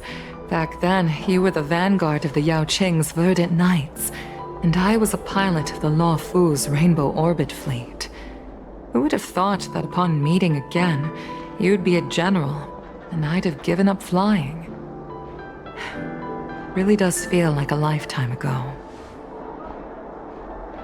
Well, I wouldn't say I haven't seen you in 30 years. After all, your great victories are announced through the Yellow Bell resonance system every day. So I'm well aware of your great feats. How's your health holding up? Still stable, I suppose. Do you still remember the medic who saved me in battle? That healer with the odd name and peculiar temperament. What was his name again? Was it Pichu? Or Kachio? Jiao Cho. He's been my retainer and personal healer, delegated by the Alchemy Commission from the Xianzhou Yao Qing. Over the years, he's dedicated himself to managing my condition. It's thanks to him that I'm still in good health today. Given my background, I'm happy to have made it this far. I'm relieved to know that you're safe and sound. Well then, since you and Elder Huayan are here, I imagine you must have received orders from the Marshal? As your friend, may I ask how the Alliance intends to punish the General of the Lawfu? The Arbor's rebirth has frightened the elders who lurk behind the scenes. They fear the resurgence of abominations, much like what happened 30 years ago. Although the report from the Lawfu explained all the details, we don't know if the Ruin Legion really invaded, or how exactly the Stellaron Hunters and the Astral Express became involved. This puzzle has many missing pieces. As you know, the fugitive Jing Liu, who mysteriously disappeared many years ago, has resurfaced. This time, she has brought along an Outworlder and a coffin, claiming to offer the Marshal a method to fight against the Eons. The Lawfu Preceptor has also leveled accusations against Jing Yuan for neglecting the Alliance's principles. She asserts that Jing Yuan enabled the exiled Imbibitor Lunae to re-enter the Lawfu, thereby unlocking the lunarescent depths within Scale Gorge Waterscape, which in turn disrupted the Vidyadhara's dutiful watch over the Ambrosial Arbor. It is for these reasons that I have come here to the Lawfu today. Well, duty calls. Perhaps I shouldn't have mentioned all of this to an uninvolved person, but since we once fought together, I didn't want to keep you in the dark. Perhaps pretending you didn't hear any of this would be for the best. I understand. I'm sorry. I was out of line. I know I shouldn't be defending General Jing Yuan right now, but... well, you know how I am. The Law Fu has enjoyed centuries of stability since the end of the sedition of Imbibitor Lunae, much of which can be attributed to General Jing Yuan's masterful strategizing. Unfortunately, for long-life species, enduring through the ages always culminates in a failure that undoes all previous achievements, a moment that our adversaries relish. That's true. And that's why I'm also here for another purpose. To visit Hule. Hule? You mean that Hule? The Borisin warhead? The same Hule who has been imprisoned in the Shackling prison for over 7 centuries? The nemesis of the Foxians who will never be forgiven and shall be imprisoned until the end of the cosmos. I can't quite remember the exact wording, but yes, the very same Hule. Usually, only emissaries from the Xianzhou Yaoqing Skyfaring Commission visit him once every century. Why do you have to visit him now, of all times?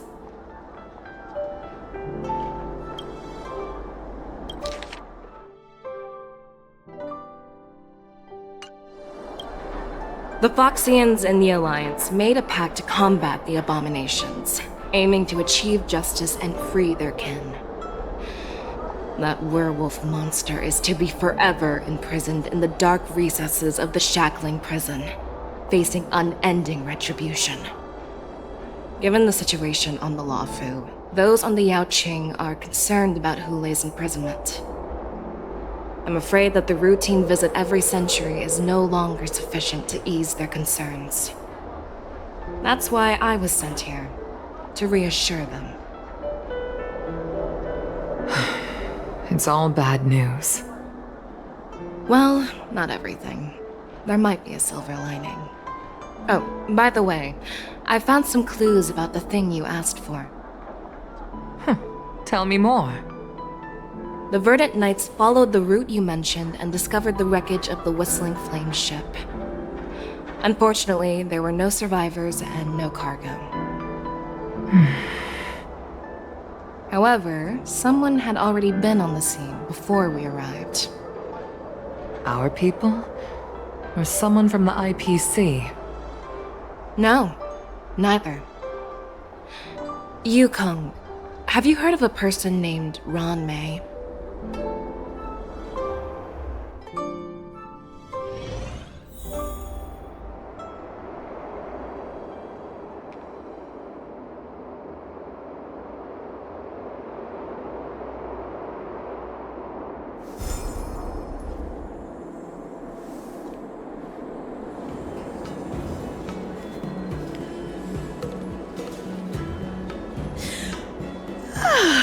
I'm still feeling sleepy.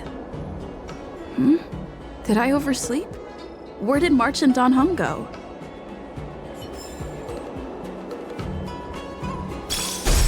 Infallible.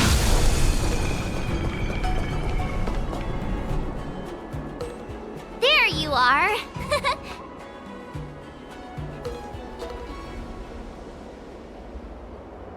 Well, it was a promise to General Huayan, after all.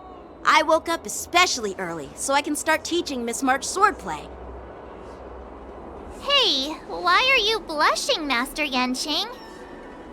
This is, the first time someone has called me Master. I need to, get used to it. Let me make it clear. Swordplay training is about improving your body, mind, and strength. It's not a casual game you can master overnight. I promise General Huayan that I teach you Cloud Knight swordplay, so you can participate in the war dance and defeat at least one opponent. I'll do my best, but if you break your master's rules... Fine. A promise is a promise. Since I promised to study hard, I'll do my best starting today. Great! That's the spirit. March is in your hands now, Yanqing. Don't be too easy on her. Don Hung, do you even have a heart? Did you lose it somewhere? By the way, where's Yun Li? I've found a quiet spot in the back garden of the Palace of Astrum for our first lesson together.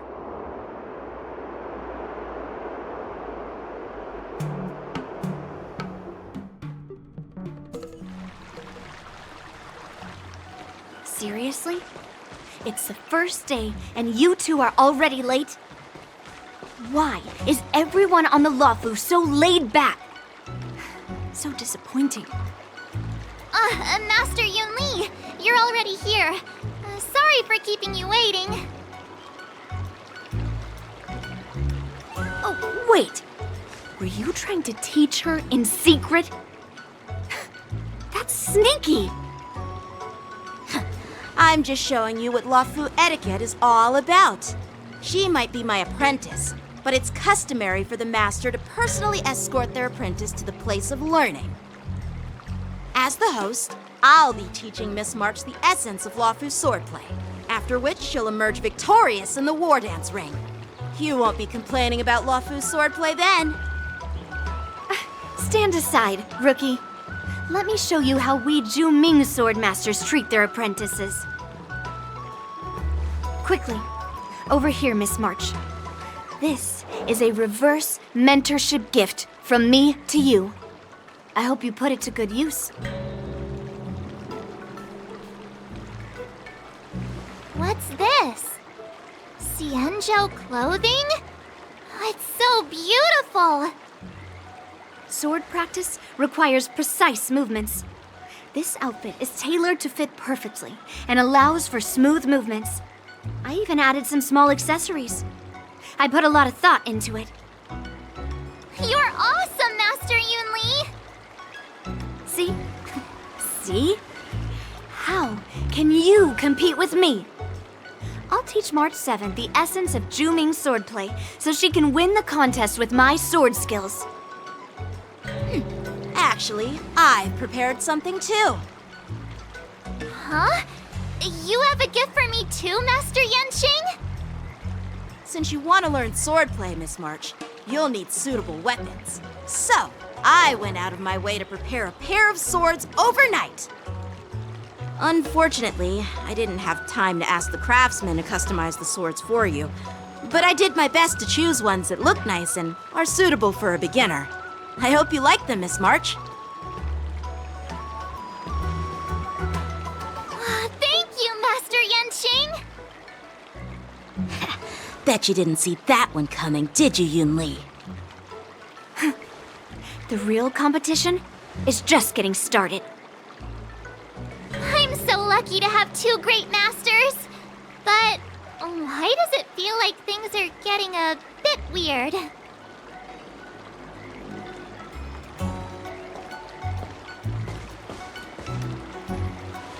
So what do you think, Masters? Does this outfit suit me? Perfect. I chose it carefully. It's perfect for beautiful young swordswomen like you and me. All right, let's get started with the training. The person next to me is a Cloud Knight instructor I've brought in. For your first lesson, try exchanging a couple of moves with him. Wait. We're having actual combat training for the first lesson? Isn't that a bit too intense? Well, I heard you have some experience with archery and martial arts. The first thing we're going to do is see just how strong your fundamentals are. Come on, step forward and strike with the sword in the most natural way you can think of. It's important for us to grasp your natural movements so we can decide where to start and what you need to learn. If you're ready, let's begin. Okay.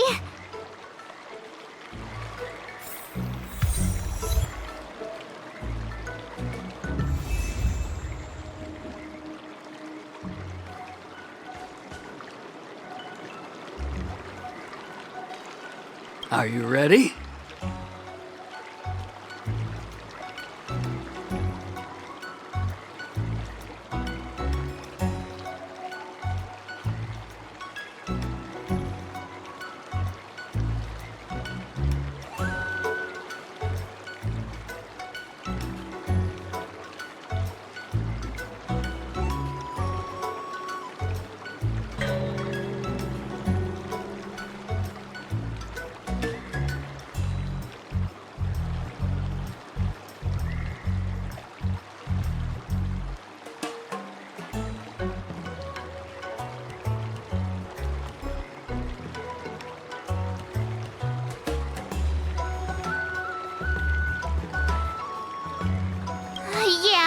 I'm ready, but please go easy on me.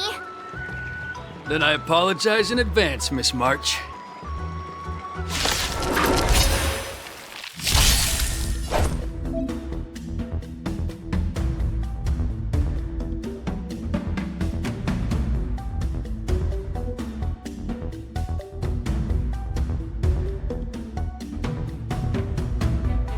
Oh, come on!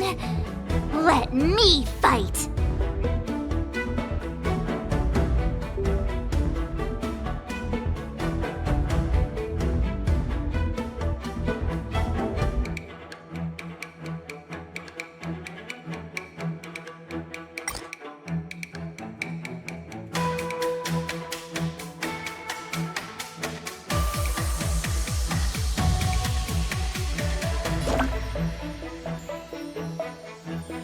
Please have some tea! Pay close attention, Ms. March. Lawfu swordplay is all about being swift and agile in your movements. Strike with heart!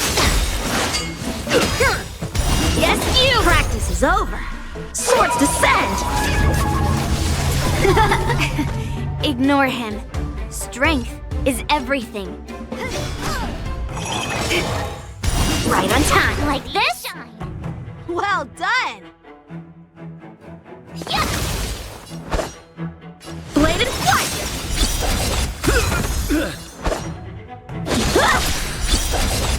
Awesome! I could take 10 of you!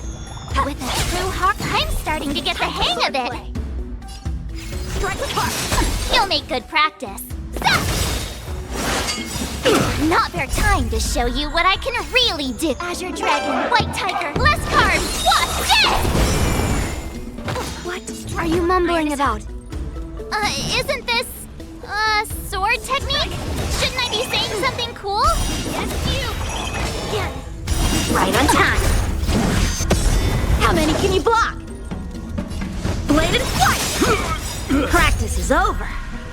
Swords descend! Severing mountains! Yeah! A one-time enemy. Strike with heart. Slap! Ready to stop! Oh, I get it! Alright, check out this move! Time for swordplay. You'll make good practice. Here you go, Master! Yes, you! Time to show you what I can really do. Azure Dragon, White Tiger, less cards, what's this? Right on time.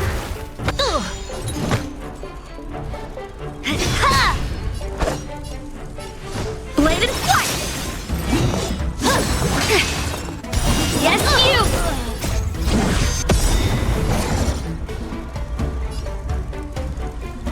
Nice job! Lead through clouds!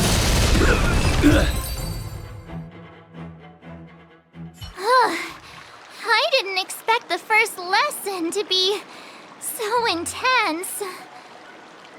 Miss March has quick hands and a flexible body. She's a perfect fit for practicing Lawfu swordplay. However, she lacks strength, and her strikes were a bit unfocused. But don't worry, that's totally normal for beginners. Once she starts practicing Juming swordplay, she'll make heaps of progress. Given the situation, I believe Miss March should start by working on her strength. Seriously, do you actually know anything about swordplay, or what? I could ask you the same thing. Dual swords require agility. So what's more important than footwork? Instead of focusing on her strengths, we should address her weaknesses.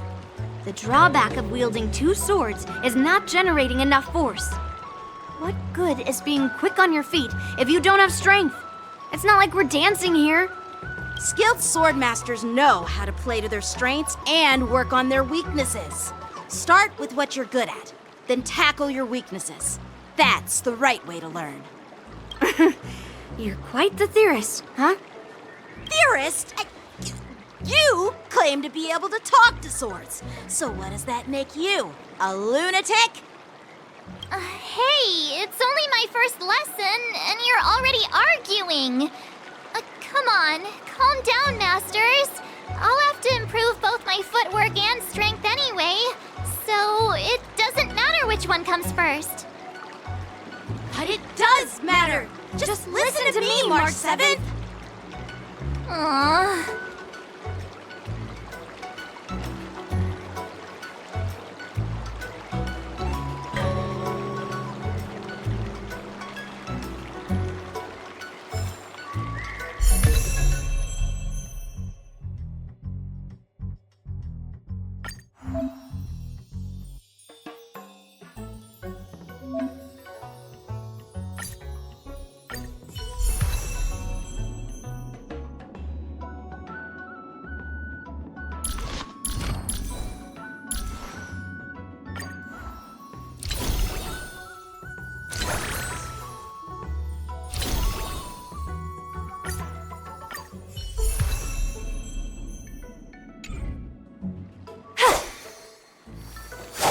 Peach Blossoms and Divine Sword Descent!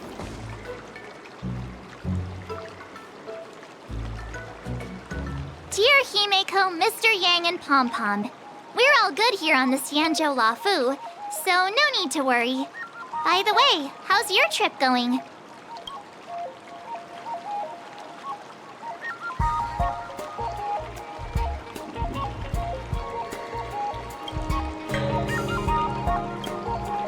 As for me, I've somehow become the apprentice to 2 Cloud Knight sword masters, and I've been honing my sword skills with their guidance. One of them is Yanqing, the boy we've all met before. The other is Yun Li, the granddaughter of General Huaiyan from the Xianzhou Juming. Both masters are super strict, giving me a real taste of how hard sword training can be. I tried to drag her into this, but she refused. Then I tried to rope Dan Heng in, but Master Yanqing wouldn't have it. Still, I didn't let the difficulty get to me. In just a few weeks, my sword skills have improved a lot. Both my masters think I have unique talents in swordplay, and are literally fighting each other to teach me their skills. Thanks to their guidance, I've actually made some progress. When I get back to the Express, I'll definitely show off my skills and impress you all. Looking forward to your reply. Yours, March 7th.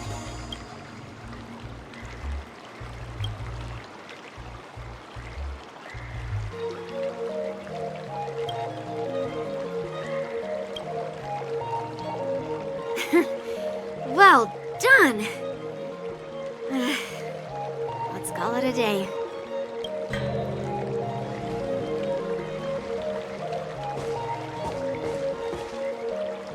Miss March's sword skills are really coming along. She'll hold her own just fine in the war dance.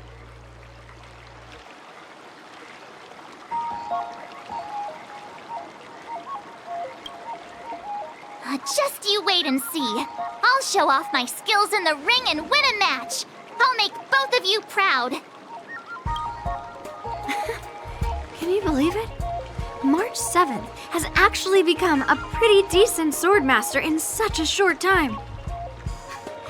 Now I understand why Grandpa always had a grin on his face while training me. Are you sure he wasn't laughing at you? Oh, shut up! It's all thanks to your amazing guidance, Masters.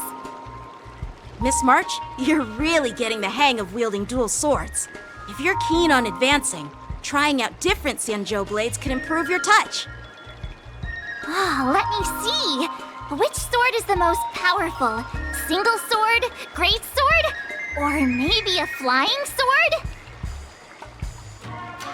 There's no such thing as the most powerful sword. It's all about the skill of the swordmaster. Yanqing wields several flying swords, while I only wield one. But remember how I kicked his butt at the Alchemy Commission?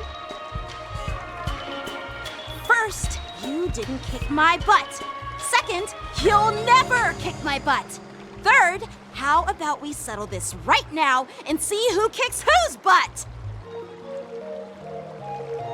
Yeah, I'm up for that. And if I kick your butt, you'll drop out of the war dance. Deal? Why are you two arguing again? I thought things had been improving between you lately. There was talk that the leading disciples of the Law Fu and Juming generals were supposed to face off in the war dance, but for some reason, they suddenly teamed up to train an apprentice of their own. Turns out, the rumors are true.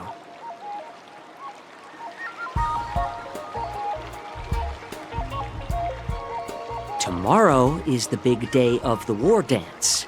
Shouldn't you two be focusing on honing your skills instead of teaching swordplay here? You're... Oh, that's right! You're the pink-haired box from the Yaoqing!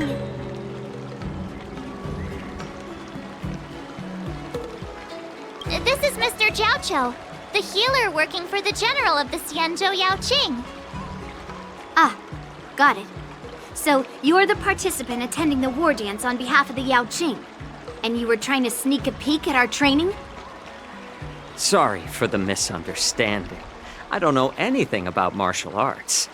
I'm just here on the general's orders to take care of some official business. I didn't mean to interrupt your training. I'll be on my way. If you know nothing about martial arts, why were you smirking earlier? Well, my curiosity got the better of me, I suppose. When I heard Miss March's pondering about what to learn, I couldn't help but wander over. From my professional experience, cleavers, slicers, chopping knives, and carving knives are all just tools. Kind of like frying, sautéing, boiling, and deep frying in cooking. They're just ways for people to show off their skills. How you use them really depends on the ingredients you're working with. It's like your sword teaching methods.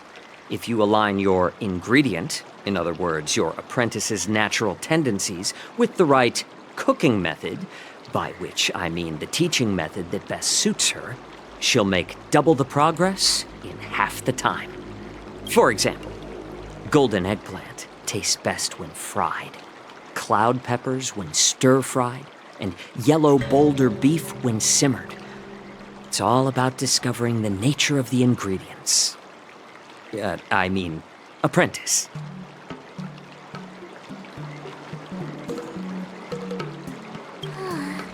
All this talk about food is making me hungry. Aren't you a healer? Why are you talking about food? Well, it's just a metaphor. The medicinal school I follow on the Xianzhou Yaoqing is called the Ranja School, that specializes in food therapy. So it's only natural that I know a thing or two about cooking. So, you're the general's cook? I'm a healer. But anyway, a cook who isn't interested in health doesn't make for a good advisor. Fine. Call me a cook if you want. Seeing the way you're looking at me, it's obvious you think I'm just some feeble academic who likes to blabber on about martial arts. But, in reality, I know a thing or two about killing. After all, the art of healing inherently encompasses both life and death.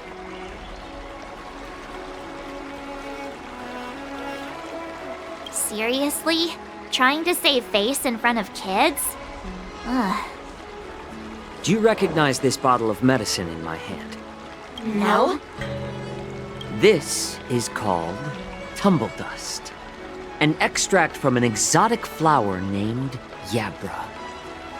Ugh, is it poison? Well, it depends on how it's used. With just one drop, it's able to numb a patient's body during surgery, making them painless throughout the entire process. However, increase the dose or the potency, and it'll slow the metabolism, making the blood thin and resulting in the loss of all senses. Even long-life species cannot escape its effects. This thing can save lives or take them. It's more powerful than the swords in your hands. That may be so, but still, I prefer settling things with a sword than, you know. Huh. Looks like I did get you all wrong. You're not a feeble scholar, but a sinister and despicable one. Hey, why the insults all of a sudden? I'm just sharing some medical knowledge here, not persuading you to poison anyone. Seems like you get real excited when talking about poison. I can't tell if that's an honorable thing or sinister. Picture this. 2 individuals. The one standing is full of malice. The other lying down is honorable and righteous. How can the one who's lying down label the one standing as sinister? In the throes of combat, where life and death hinge on a singular moment, every idea fades into nothingness. The only thing that matters is staying alive. Surviving the battlefield reshapes all notions of worth, be it integrity or treachery. In my eyes, their significance is negligible. Perhaps you've underestimated Yunli and me, Mr. Jiaoqiu.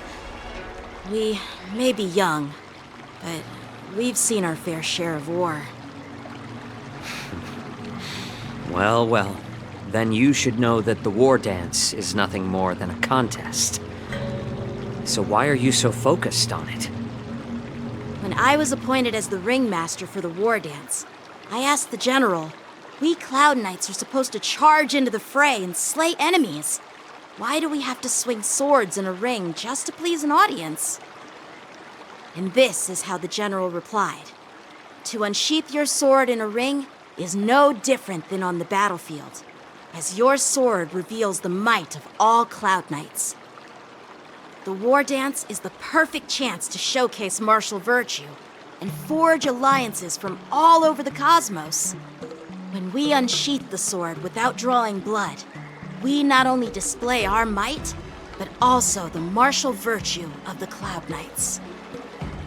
That's quite an insightful statement, Yanqing. Well, my apologies for being so short-sighted. I've been on the Luofu for quite some time, but I haven't had the chance to see the ceremony venue for myself yet. Hearing you speak so highly of it has piqued my curiosity. Would you mind showing me around? You want to see the Sky Splitter ship where the war dance will be held? Let's go! I bet Yunli and Miss March haven't seen it either, right? Well then, I'll give you all a tour.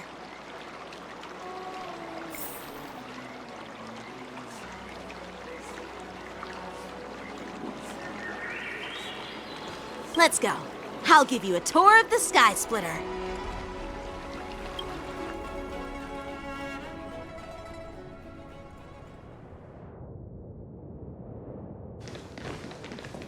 Looks like a lot of other visitors have also come to catch a glimpse of the Sky Splitter.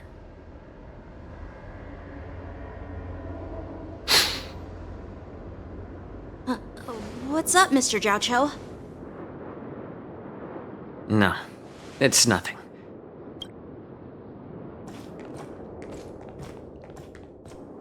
Do you see that airship in the distance? That's the Sky Splitter, the venue for the war dance ceremony. It doesn't look all that impressive from this distance. The Sky Splitter is actually a decommissioned Luofu military vessel. People aren't allowed on board until the war dance officially commences. Tomorrow, when the bell rings and the ceremonial cannons roar, I'll be there representing the Cloud Knights of the Xianzhou Luofu, standing in the ring, ready to take on challengers from all over the cosmos. Since I was a kid, I've been training in swordplay and the art of war under the general. Every day, I'd swing my sword 10,000 times, and then thrust it 10,000 times, repeating the process over and over. I understand that I'm not like other kids. I never envied the toys and freedom they all had. I never found sword practice boring or hard. Even in the thick of battle, facing down savage abominations, I never felt scared. Each day, I could feel myself getting stronger and stronger, and I racked up countless victories. It's the best feeling in the world. But then, I faced a really tough opponent, and just one slash shattered my confidence into 1,000 pieces. That's when I felt true fear for the first time. Maybe that's what Mr. Jiao Cho meant by life and death hinge on a singular moment. Every idea fades into nothingness. After that, I had to pick up the pieces and try to put myself back together. But no matter how hard I tried, I couldn't seem to find my old happy self again. I often ask myself, why do I wield my sword? If defeat is inevitable, why do I continue to fight? Is it to reclaim the joy of victory? To meet the general's expectations? Or to secure my honor among the Cloud Knights? While the general could teach me the art of swordplay, he couldn't teach me why I should keep on going. He said the reason must come from within myself. I've been struggling to find that reason. But after talking with you, Mr. Jiao Cho, I think I already have that reason in mind. As a member of the Cloud Knights and the General's apprentice, I've had a weight on my shoulders, and I know there's still more to shoulder. But when I wield my sword, it feels like I'm letting go of everything. I love the feeling of giving it my all, facing any obstacle in front of me, pressing forward. That's why I wield my sword. Oh, Yenqing. So young, yet so grown up. By the way, how old are you exactly? Age doesn't really matter. All sword masters will understand how I feel. I get it. Looks like all the kids on the Luofu live tough lives.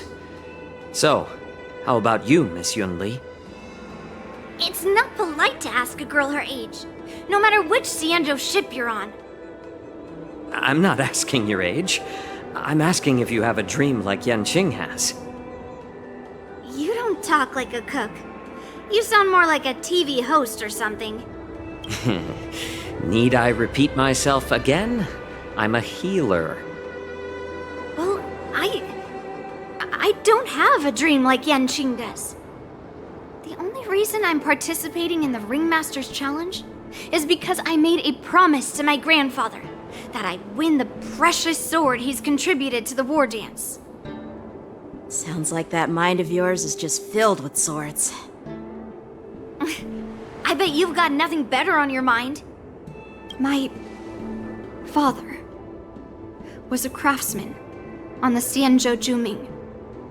Because of his foolishness, many innocent people fell victim to the cursed swords he forged.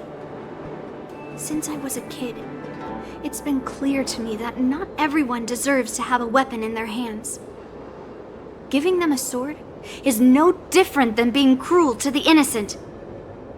So, whenever I come across someone unworthy of a sword, I can't help but want to take it away from them. Given that Yenqing is the war dance ringmaster, I'm stepping up to challenge him.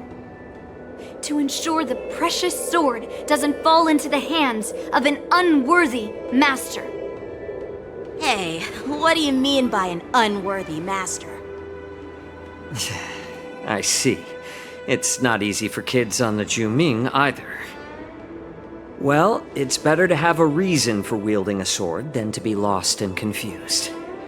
I've saved countless Cloud Knights in my life, and there are plenty of exceptional warriors, just like the two of you. What happened, Mr. Zhao Cho? Oh, nothing. I was just reminded of some old friends and old tales. Judging from my professional perspective as a healer, both of you possess remarkable vitality. Your energies flow like raging fires and mighty gales. The upcoming fight will definitely be impressive. Well, we've seen the Sky Splitter and toured the Stargazer Navalia. I guess it's time to say goodbye for now. What? You're leaving already? But you haven't asked me about my dreams. I've been working hard too, you know. It's getting late, Miss March. Unlike you lot, I'm a grown-up bound by responsibilities and duties. The tasks entrusted to me by the General won't complete themselves. By the way, Yanqing, is it normal to have so many people wandering around in an automated area like the Stargazer Navalia? Actually, this is a restricted area. But since you're all guests, I made an exception, so you could take a look around. I understand. Well, I'll take my leave. I wish you both the best of luck in the ring tomorrow.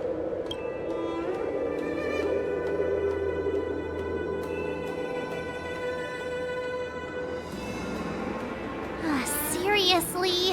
I just spent so much time thinking about my dream that he didn't even ask me.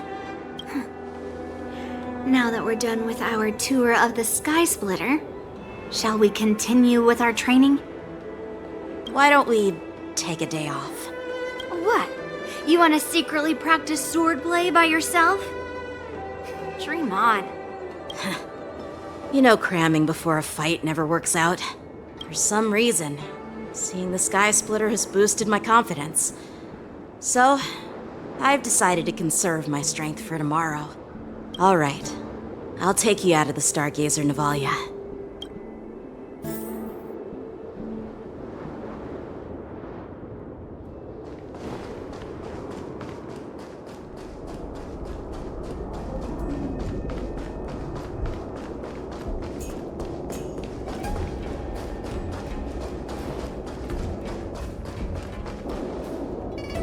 Just shut up, Red Fang!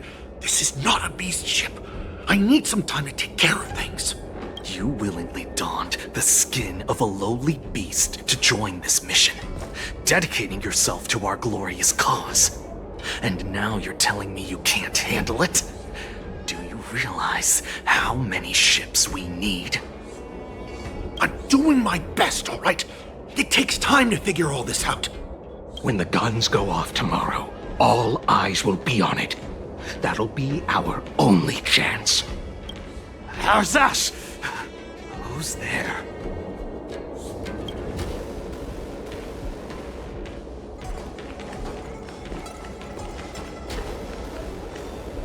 Who are you guys?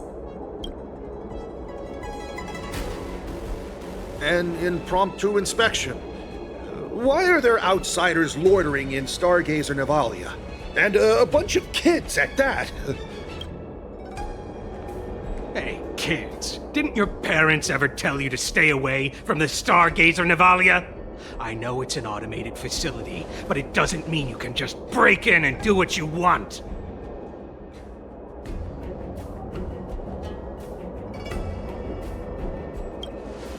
First of all, I'm an adult. Second, I didn't just break in. Yeah, we flew here on a star skiff. Like, whoosh! Well, I'm not trying to tell you off, but this place is off limits to the public, you know? Big sis, let's go. I want to play and ever hunt planes.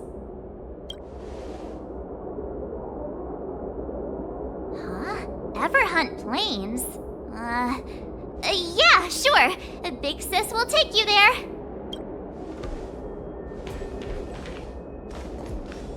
Shuha!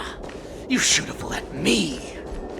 Shh, the overhaul is done, and everything looks good. We should leave.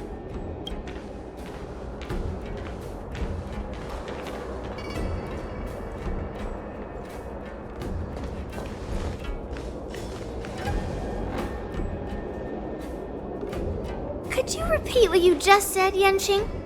What did I say? Big Sis, let's go! I want to play in Everhunt planes! Come on! Can't you read the room? Something is definitely off about the 3 people we just met. Yeah, anyone could see that. I just wanted to hear you say it again. That pink-haired fox tried to say something. I'm pretty sure he sensed something fishy. Since he's not familiar with this place, he just dropped us a hint. But you didn't seem to be paying attention at all. I knew that from the beginning.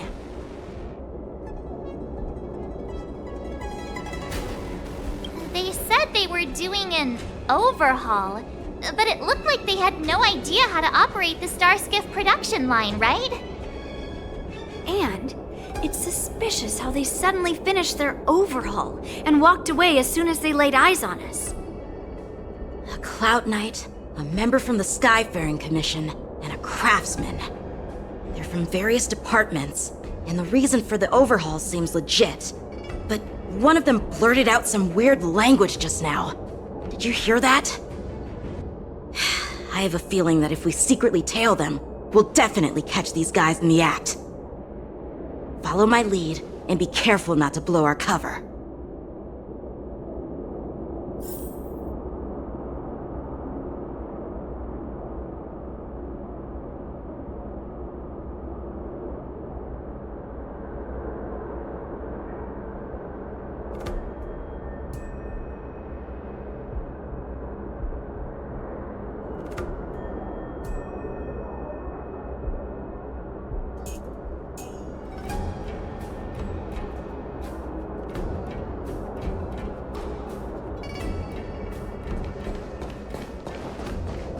Never mind who they are. Let's just film them.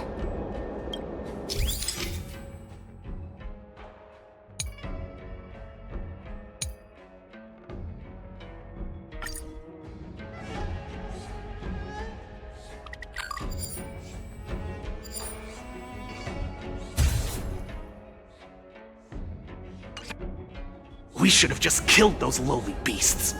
Those little brats won't take up much space. There are boxes all over this place. Just dump them into one and no one will notice. Cut the theatrics, Grulok. Even the slightest slip-up could interfere with Lord Moktok's plans. So where are we heading next?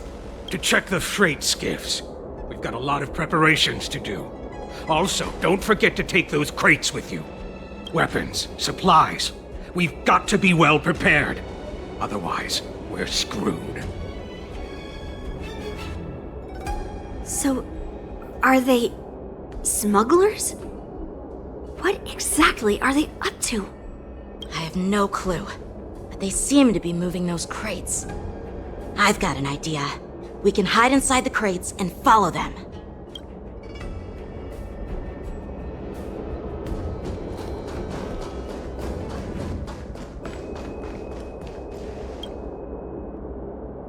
Ugh, it's so cramped in here. I can hardly breathe. Just hang in there.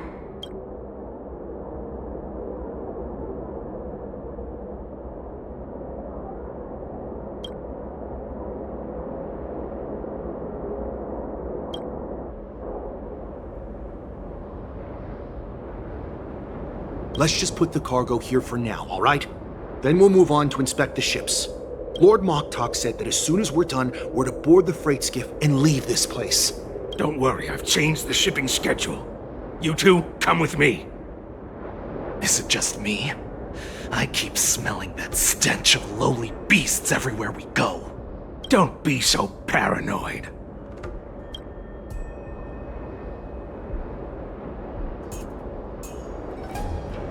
Looks Looks like they're planning to escape on the skiffs in Stargazer Navalia. They keep talking about their plans, but where do they come from? And what do they want to do on the Xianzhou? They're definitely up to something bad. Wait, they disappeared! Let's catch up to them.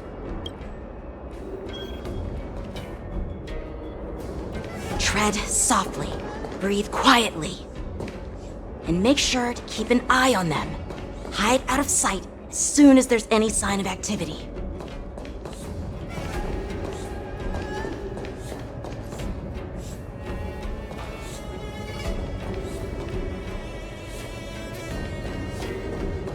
Watch out! They're on high alert!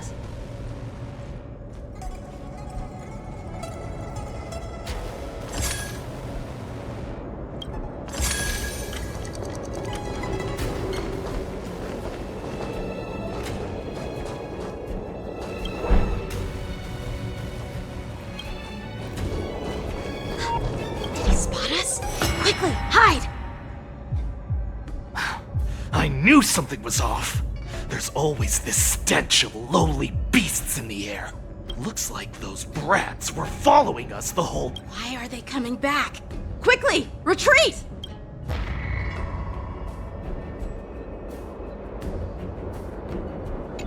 Looks like they're planning new... They keep talking about... They're definitely...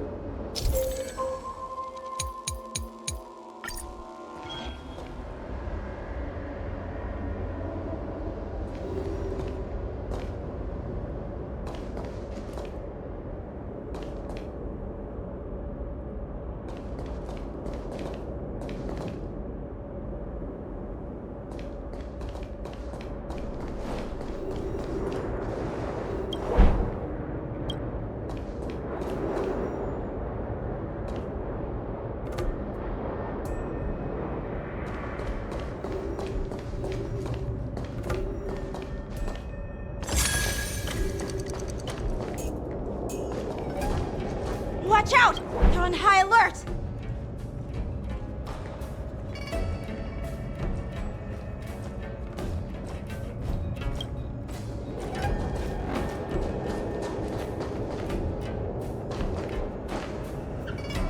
Don't be so paranoid. We're running out of time. Get over here! Shuhard, I'm coming!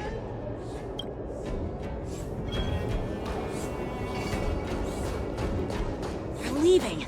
We should catch up to them. Quickly!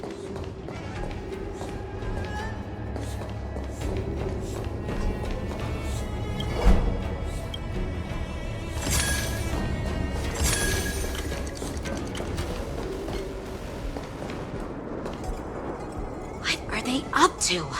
They're all wearing official uniforms, but I'm pretty sure they're not members of the Skyfaring Commission, the Artisanship Commission, or the Cloud Knights. This is way too suspicious. Never mind who they are. Let's just film them. That way, if they do anything bad, we'll have solid evidence against them.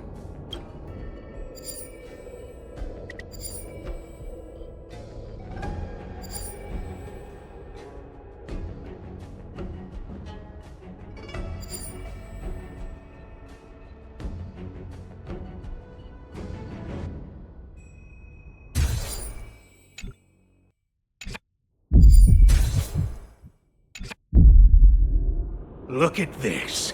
A freight star skiff with enough room to fit at least 20 of my men. I'll let the others know and have them prepare more star skiffs. Once we're past the checkpoint, there will be beast ships waiting for us. Lord Moktok is ready. The revival of our ancient bloodline all hinges on this operation. What did he just say? Beast ships?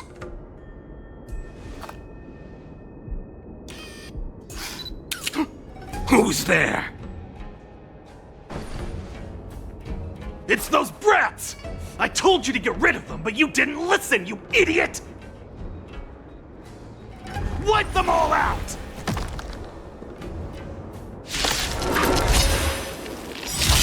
Force? Adusa! Die, you lowly beast!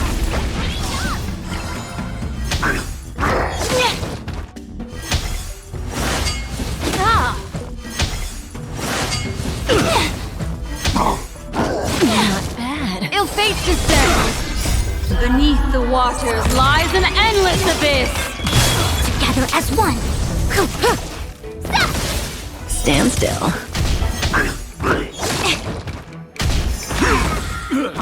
Mind your manners. Ill tidings manifest. Time to say bye. Boom.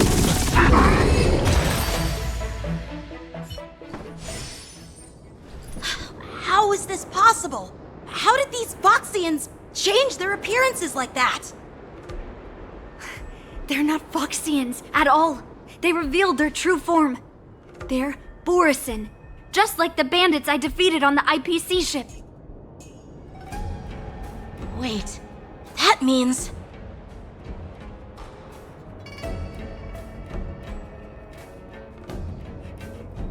Well, how did the Borisin manage to infiltrate the Xianzhou? It's not just a simple disguise of wearing our clothing and shaving their whiskers. They're somehow able to alter their appearance to be indistinguishable from Foxians. They even have official IDs for the Skyfaring Commission, the Artisanship Commission, and even the Cloud Knights? Let me check this fake Cloud Knight's tag. Maybe it'll give us some clues. Lujun, an officer of the Patrol Defense Squad? Wait! What's the matter? I encountered a patrol officer named Lujun before. It was a few weeks ago, when we were transporting the Borisin prisoners. If they can forge official identities and move around the Xianzhou without raising suspicion... Oh no, this is bad. Even worse. If you find one cockroach on the Express, it usually means... There are more Borisin hiding on the Xianzhou. I bet their plan is much bigger than just stealing information. We've got to report this to the Seat of Divine Foresight.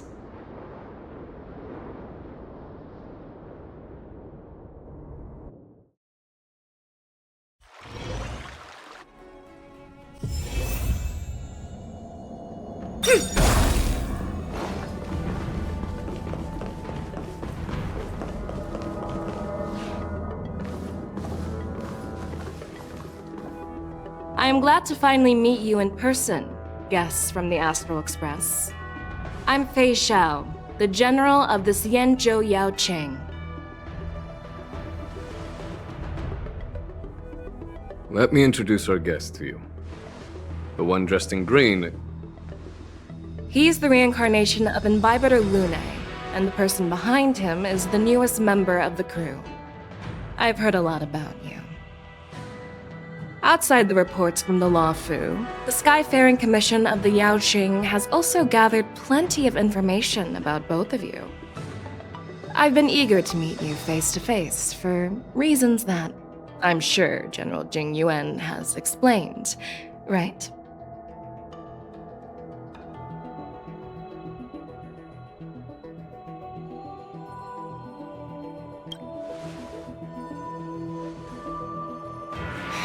That's right. But don't worry, this isn't a trial. I just want to have a chat with you and get a better understanding of the facts. According to General Jing Yuan's report, the Ruin Legion is to blame for the Ambrosial Arbor crisis, and all Arbiter Generals should pay attention to the Ruin Author's movements. Over the years, the Destruction's minions have wreaked havoc on countless worlds, and the Alliance has been keeping an eye on them, but no one expected them to join hands with the remnants of the Abundance. The damage caused by the Ambrosial Arbor crisis was far less severe than expected, which is good news for us. However, it was quite different from the Ruin Legion's usual style of destroying life wherever they go. While I trust the bravery of the Divine Foresight and the Nameless, I'm curious about some details missing from the report. I'd like to take this chance to have an exchange with both of you. Let me be clear, the questions I'll ask might not reflect my actual thoughts, so please don't take offense if any of my questions seem a bit harsh. Please go ahead, General. But keep in mind we can only answer based on what we know. And perhaps you already have the answers to your questions in your heart. You have a clever tongue. I like it. The Merlin's claw is quite articulate. Right now, her intentions are unknown, and Jing Yuan wants us to be honest. Maybe I'll just stick to the facts we— Let's cut to the chase. Before the crisis struck, the Astral Express was guided here by a Stellaron hunter, a wanted felon, in an attempt to resolve the Stellaron crisis. However, everyone in the cosmos knows of the Stellaron hunter's reputation. So, why did you place so much trust in them? Could it be that...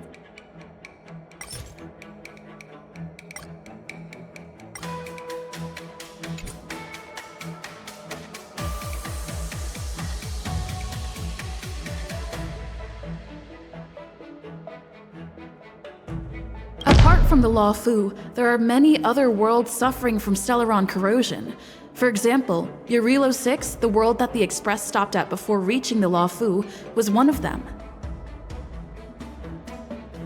To the Express, Stellarons act as roadblocks on the Silver Rail and pose risks to the warping process. And that's why dealing with Stellaron issues is part of the duty of the Nameless.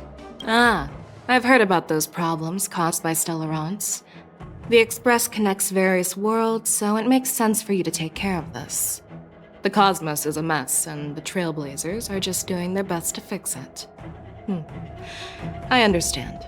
Let's move on to the next question.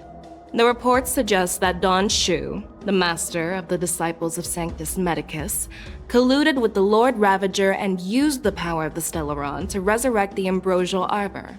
But here's the thing. Don Shu was just a chief alchemist.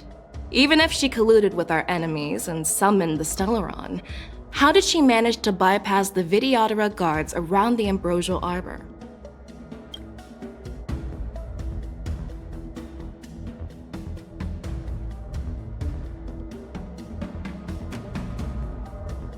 I personally met Don Shu once. Her closest friend was killed during the war on the Fanghu, and she harbored deep hatred towards the Hunt. So she spent years making preparations in the Alchemy Commission in order to take revenge on the Xianzhou. Revenge is also a form of the Hunt. However, that doesn't explain how she managed to bring the Stellaron into the Scale Gorge waterscape, which was guarded by the Videodora.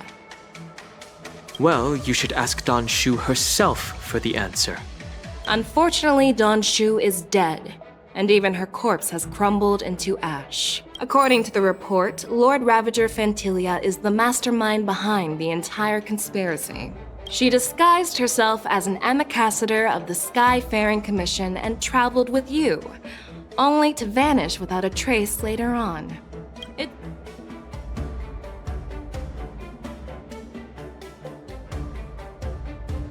I was there, fighting Fantilia alongside General Jing Yuan. But she absorbed the power of the Ambrosial Arbor and gained an almost indestructible physical form. Perhaps that was her intention all along. So, a pawn of the destruction wanted a flesh and blood body to live in. Oh. It seems that your answers have addressed all my questions. Generals, I am finished with my questioning. So, what do you think, General Fei Shao? Have the doubts in the report been cleared up? The two Nameless have been honest in their answers. Even though there are some tricky details, my intuition tells me there is nothing wrong. However, the 3 questions I posed earlier were not just for the Nameless, but for you too, General Jing Yuan. First, the Disciples of Sanctus Medicus grew uninterrupted on the Law Fu, yet the 6 charioteers were not aware of it. That was a dereliction of duty. Second, you believed in the Stellaron Hunter's prophecy and entrusted outsiders to solve the crisis, even granting them access to the Plague Mark. That was a dereliction of responsibility. Third, you insist on holding the war dance right after the Ambrosial Arbor crisis, putting the Lawfu back in the spotlight. That is a dereliction of wisdom. Merlin's Claw. Is this your line of thinking, or the Ten Lords? From the moment I walked in, I made it clear that the questions I'd ask might not reflect my actual thoughts. The disciples of Sanctus Medicus were deeply rooted and had been plotting for a long time. I admit it was my negligence for not noticing it earlier. As for the Stellaron Hunter's prophecy, I didn't believe all of it, but in the end, the Lawfu did survive the Ambrosial Arbor crisis. So, I think it's safe to say that Elio's prophecy about the future holds some merit. And as for the war dance, do you think I'm unaware of the risks? However, risks can also be opportunities. The Lawfu has lain low for too long. I believe it's time to stir up the dregs hidden in the depths and wash them away once and for all. Just as I expected from our sophisticated divine foresight. You have a way with words. I like it. But, unfortunately, ever since the report was submitted, the Alliance has been filled with rumors and speculation. Even within the Lawfu, there are people accusing you of neglecting your duties, resulting in the Ambrosial Arbor's resurrection. So what are your thoughts on all of this, General Fei Shao? As a fellow Arbiter General, I fully understand the difficulties of this position. Personally, I think all these rumors are meaningless drivel. Across the sea of stars, the divine foresight knows better than anyone else what happened on the Lawfu and the meaning behind it. Just as what happened on the Xianzhou Yaoqing recently. You mean the Xianzhou Yaoqing is also... The scouts of the Verdant Knights have sent back reports that Borisin are making trouble again.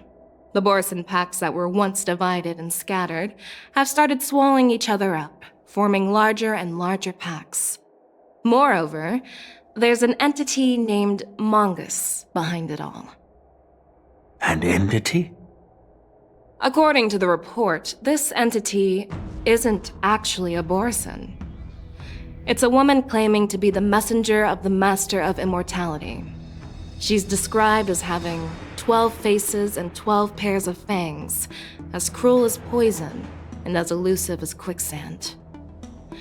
The Borisin believe she'll give them a chance to rise again. That's Ventilia. That's right. You're lucky that I'm the one who came this time. If it were the Patina Justice or the Seer Strategist, this conversation might not be so friendly. I've always had faith in my instincts, so I don't doubt your good intentions. But the Alliance has its fair share of questions and doubts about the Lawfu. So, my plan is to come up with an acceptable answer to satisfy the Alliance. What's in this plan, General Fei Shao? General Jing Yuan, you already know what has to be done. But since you don't want to be the bad guy, I'll take care of it for you. You need the final word from the Ten Lords Commission to quell any doubts. And for that, I'll have to ask the two Nameless to visit the Shackling Prison.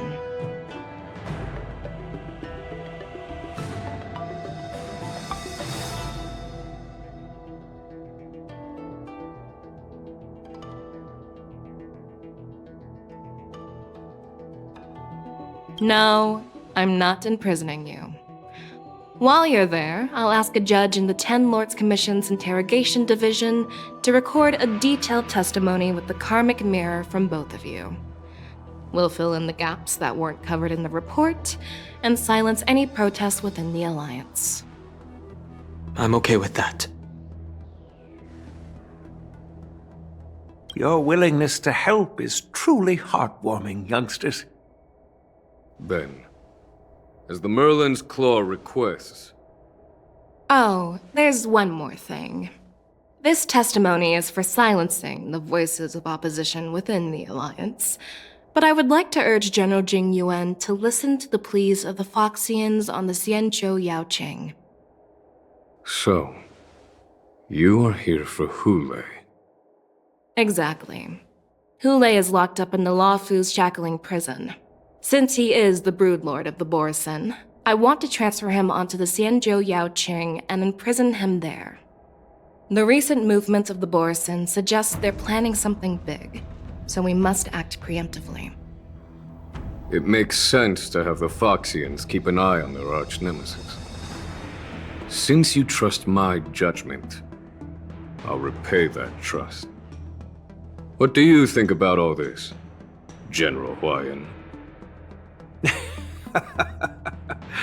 I was worried this would turn into a heated argument, but it seems like both of you are on the same page, solving each other's problems. I couldn't have asked for a better outcome.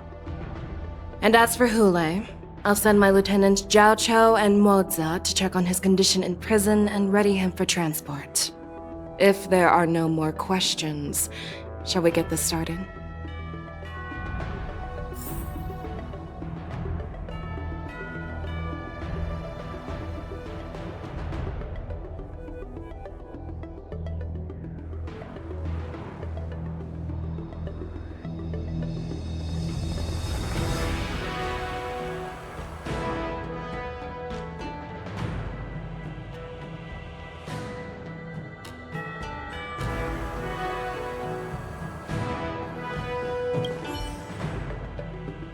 Do you actually believe in the Stellaron? The Xianzhou's matrix of prescience can also predict the future. Do you believe in its prophecies? I understand.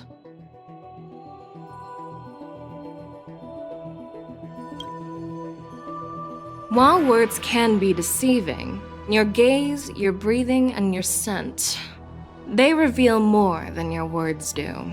I trust my intuition more than any words. I'm really sorry about all this. But the testimony in the shackling prison won't take up much of your time. I'll call for a messenger to take you to the interrogation division. You just need to give your testimony, and then you can head back. So no need to worry. As you wish, General.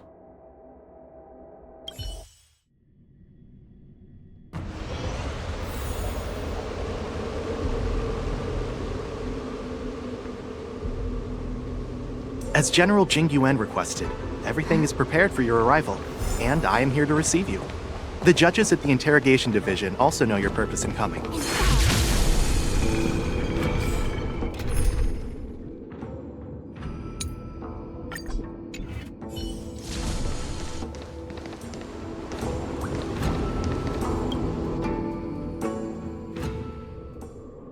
The shackling prison. I didn't expect to be back here after all these years. Dan Heng. Don't worry about me. If you're ready, I'll open the gate for you.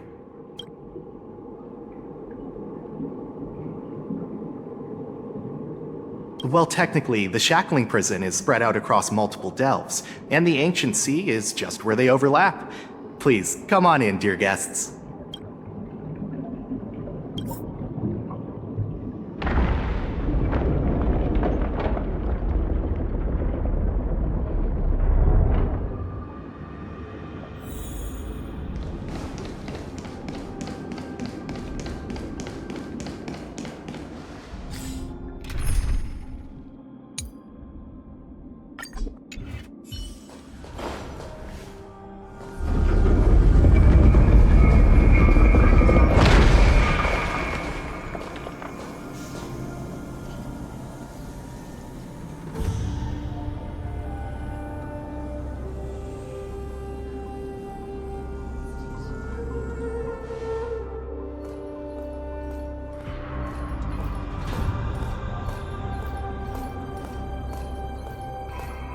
What are you looking at? The shackling prison on the Luofu is completely different from the one on the Yaoqing. It's completely underwater. Whether it's in the clouds or underwater, breaking free would still be a piece of cake for me.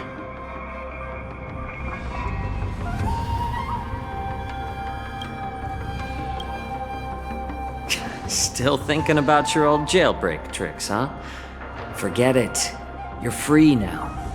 Just don't do anything stupid, or the judges will throw you back in there and lock you up for a few hundred years. You'll see me again in just a few days.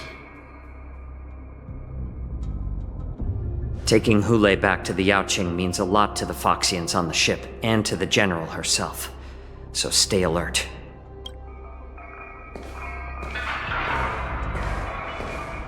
Guests, my name is Shui Yi, and I'm here on orders from the Incarceration Division of the Ten Lords Commission. We're Jiao Cho and Moza. General Fei Xiao sent us to extradite the Borisin criminal Hule to the Yaoqing.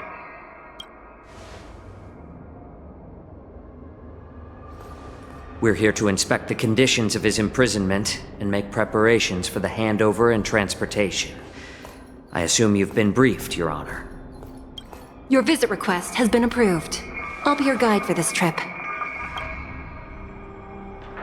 Prisoner Hule, the warhead and brood lord of the Borisin abominations of abundance and the arch-nemesis of the Foxians, is responsible for 2,123 wars of aggression and countless associated crimes.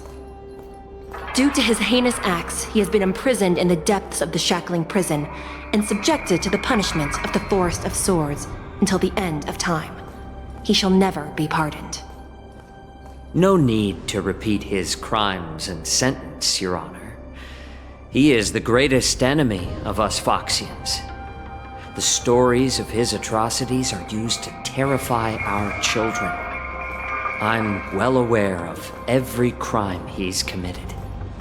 Let's move on to the next step. When it comes to visiting criminals, there are rules in place to ensure your safety. I know you've heard legends about Hule since you were children, but your knowledge about him is likely very limited. Only the judges of the Ten Lords Commission truly know what kind of abomination is locked up at the bottom of the Shackling prison. It has been centuries since Jing Liu, the former sword champion of the Luofu, captured Hule. And during all those years, we never provided him with any food. Yet he somehow managed to stay alive. It defies all the documented physical characteristics of the Borisin. The Forest of Swords, forged by the Punishment Division, is a device of intense torment, used to execute sinful abominations. Most Borisin die within 3 days in the forest, but Hule is different. Every time the blades pierce him, his body instantly heals. Despite the brutal punishment, he somehow manages to survive. The complex rules are there because of his abnormal characteristics.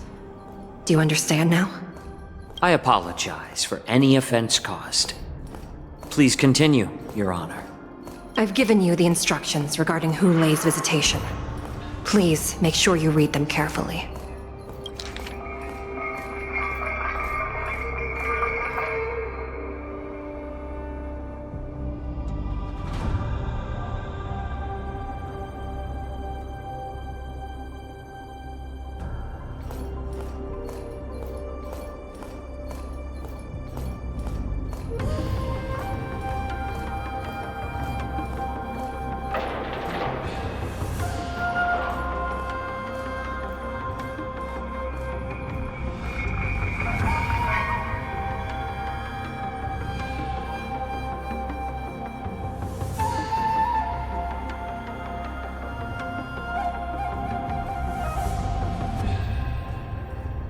And please, take this pellet before proceeding. No, I'm not taking random medicine. Then you won't be allowed to visit Hule. Just swallow it already. Hule is like all Borisin. He can release a pheromone called lupatoxin that induces fear. Thousands of years ago, we Foxians were enslaved by the Borisin. Not because we were naturally weaker, but because of their lupatoxin. This pill is for our own mental well-being. I understand. I knew you were a reasonable person. Now that we've taken the medicine, let's proceed.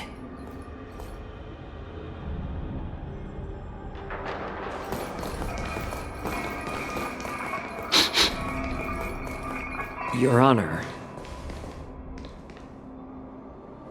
What is it?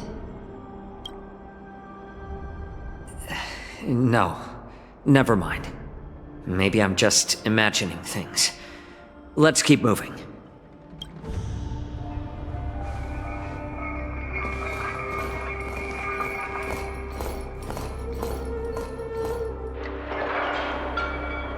Here we are. Her Honor hasn't arrived yet. Please wait a moment.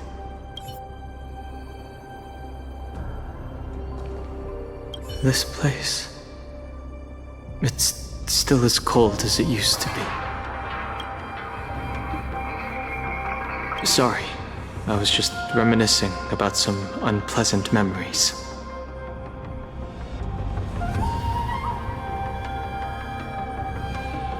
Thank you.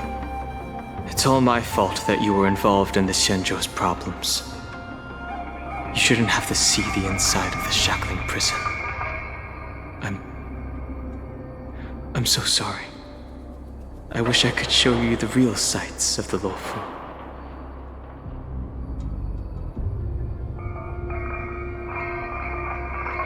The 6 charioteers might have more power over the rest of this Xianzhou ship. But here, in the shackling prison, it's the judges of the 10 Lords Commission who call the shots. The judges will use a complicated interrogation device called the Karmic Mirror. It accurately tracks every physiological change during questioning and records it. Therefore, the judgment made here will be sufficient to convince the other administrators of the Xianzhou. At least they won't attempt to challenge the conclusions. Perhaps that's why Fei Xiao insisted that we come here.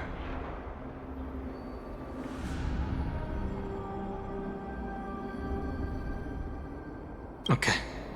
But watch your step. This place is not like the others.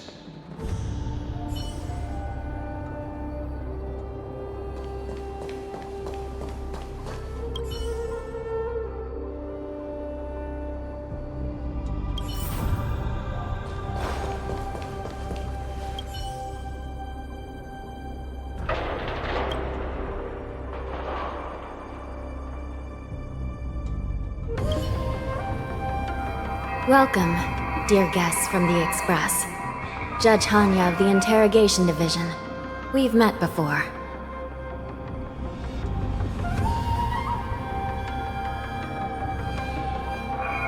As one of the judges from the Interrogation Division, I'll be recording your testimony today. Please allow me to express my gratitude to you again for subduing the demons in the Fixtral Garden. Looks like while March 7th and I were clueless, you already made many friends on the Xianzhou Luofu.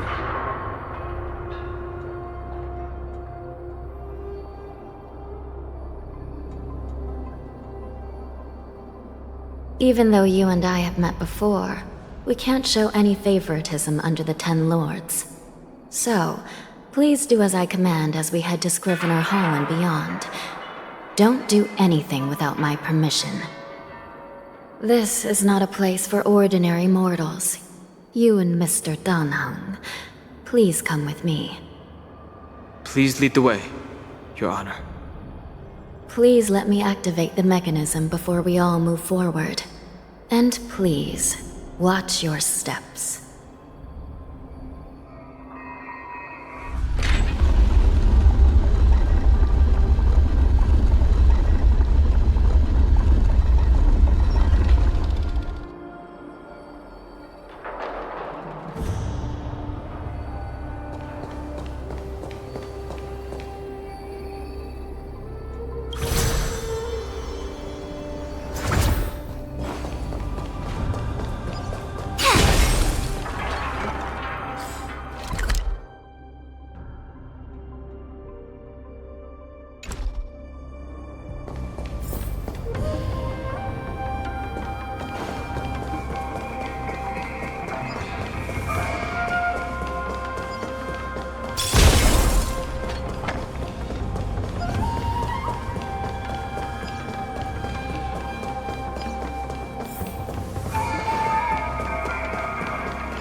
It's freezing. This place is filled with the cold air from the northern peak of the polar delve. Even the toughest long-life species would have a hard time enduring this.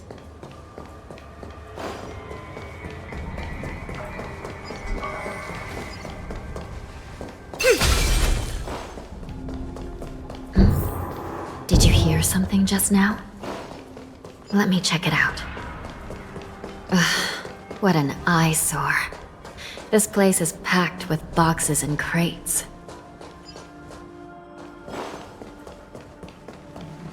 These crates... they look oddly familiar. A few days ago, the Spiritfarers received reports about an IPC transport ship that was attacked by Borison. Then, a bunch of those abominations were dumped into this place. I had a feeling there would be trouble during the war dance, but throwing both the pirates and the cargo in jail? That's a new one.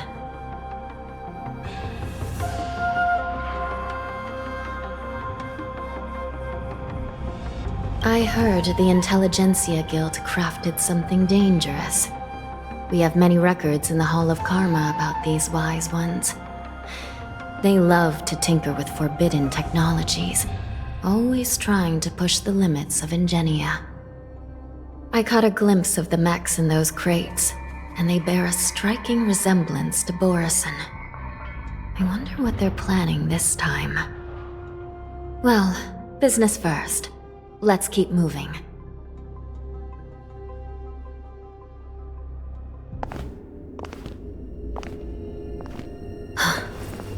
Strange. I don't remember checking the containment facilities a second time.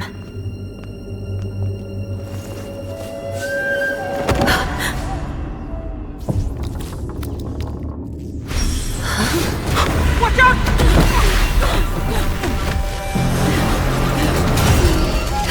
Emergency! All wardens prepare for action! Emergency! All wardens prepare for action!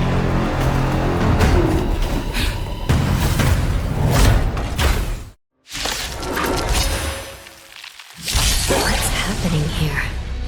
Why are these things moving on their own? Something is wrong. The guards aren't responding. Again? This thing is going wild, just like a Borison. Looks like we're on our own for this one.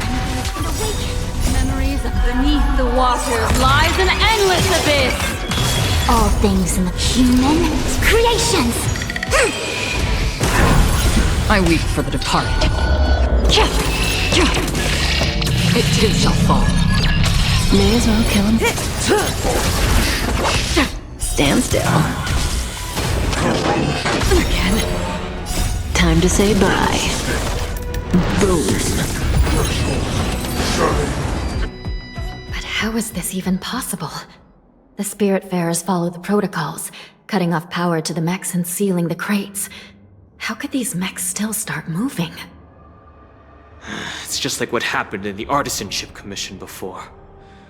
These goods went haywire and attacked everyone in sight. The Alchemy Commission members examined them and found some unusual structures within. These things showing up in the Shackling prison can only mean one thing. A prison break.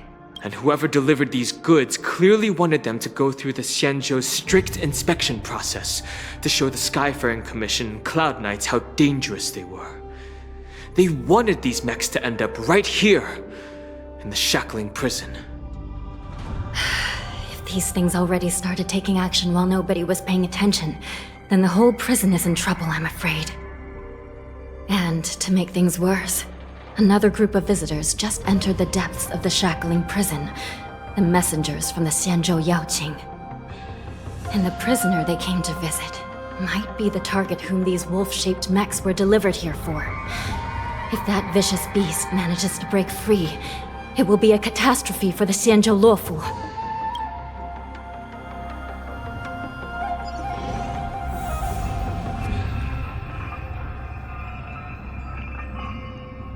Here we are.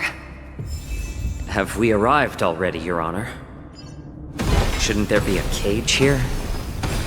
The most notorious felons are locked away in the solitary delves, deep down in the prison. I've given you the diagrams for lighting the lanterns. Please take a look.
The path is open. Once we descend to the bottom of the prison, please do not do anything reckless.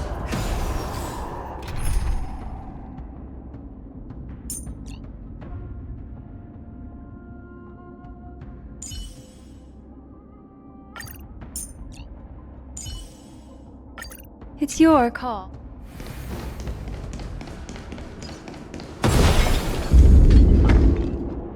Inside the delve, behind this door, is the greatest enemy of the Foxians, Hulei.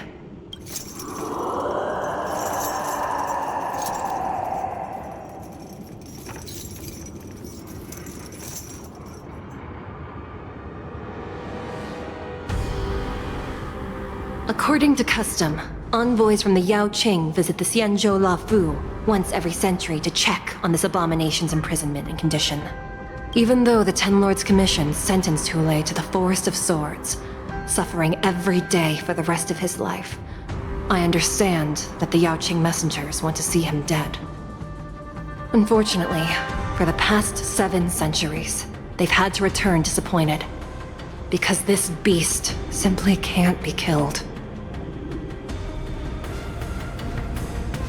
If we can use his toxin to create medicine and save an innocent life, it might help balance out some of the sins he's committed.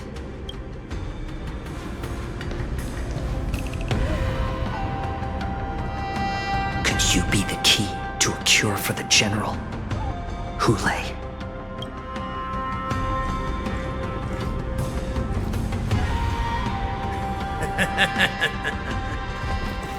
And once again, the envoys of the Yao Qing will leave disappointed.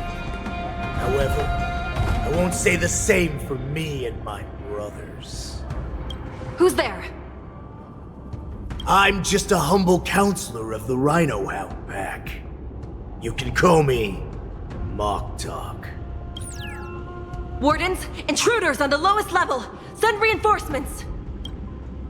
Nobody will hear you here. At the bottom of the shackling prison. Thank you for opening up the prison for us, Your Honor. We'll take it from here. No wonder I kept smelling that familiar stench. So it wasn't just my imagination. Do your thing, Morza. We mustn't let these abominations get any closer! Detestable things. There are too many of them. Once we were inside the shackling prison, we found soldiers available for us everywhere. Ill fate, sister! I see through you. Converge and awaken! I weep for the departed. It too shall fall. I suggest you surrender now. Of course, I'll still kill you. But I promise it'll be swift. I'm honored by your presence. Since you're already here, why not have a meal before you leave? Destiny is apparent. Ill tidings manifest. Still waters of oblivion. How presumptuous. Die now! Leave if you can, Moza. It's not time yet. The water lies an endless abyss. I weep for the departed. It too shall fall. Yin and yang. Stranger manners. All things in the human creations. Destiny, Guard the gate! They can't be allowed in!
Been a long time.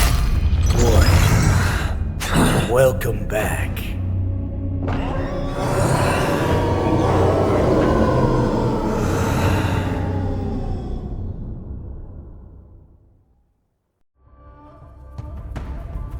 How many times has the old verdant home spun around since our last hunt?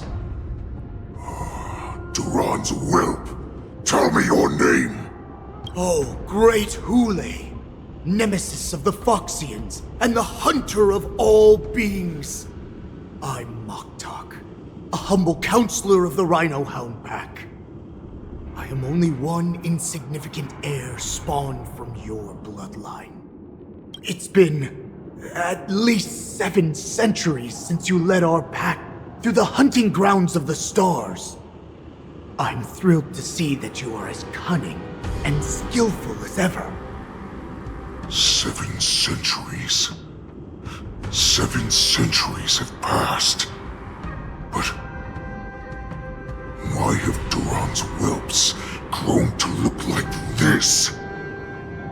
Tell me, Moktok, why have you grown to resemble our most despicable slaves and enemies, the Foxians? I've been commanded to release you from this cursed prison. It is Senjaya's will. That's why I had to take a magic pill, don the skin of a lowly beast, and play along with their hypocrisy. Since you have an escape plan, tell me, what's our next move to get off of this ridiculously large ship? My brothers and I will lock down this prison, trapping the prison guards inside. This will buy us some time. The rest of my crew, who are undercover like me, will secure the vessels for our escape. According to the plan, we only have a tight 2-hour window to get out of here. Originally, I intended to carry out the plan tomorrow, but they're planning to transfer you to the Xianzhou Yaoqing now. So I seized this opportunity to set you free. What a reckless plan, you idiot! Even if we manage to get the ships, our chances of escaping are slimmer than a Foxian slipping through my claws. We have no other choice. The angel serving under the Master of Immortality sent me with a message. Only your return will end the prolonged divisions among the Borisin. Every one of my crew is ready to lay down their lives if it means setting you free.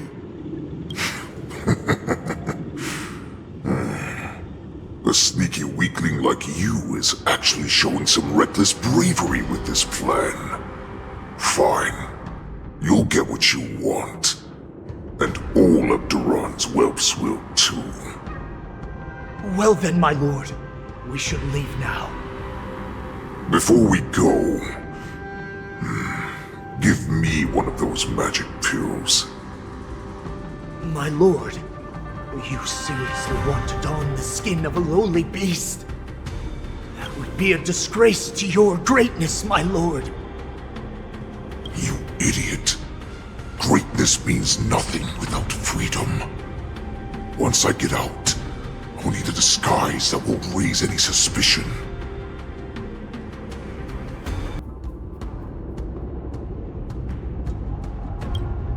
As you wish, my lord. Is that Foxian slave my meal? No, he's an envoy from the Xianzhou Yaoqing. I plead you to endure him a bit, my lord, as he's more valuable as a hostage. Take him, guys! Time to move out!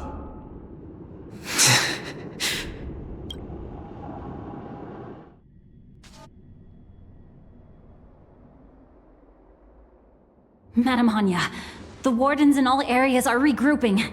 Those Ingenium enemies are wandering around and causing heavy casualties. And to make things worse, those iron wolves broke open the cages and let the criminals out! We've called for backup, but it seems like all communication is jammed. Let's preserve our strength and first take down the isolated prisoners. By decree of the 10 Lords, all prison breakers and intruders shall be apprehended, dead or alive.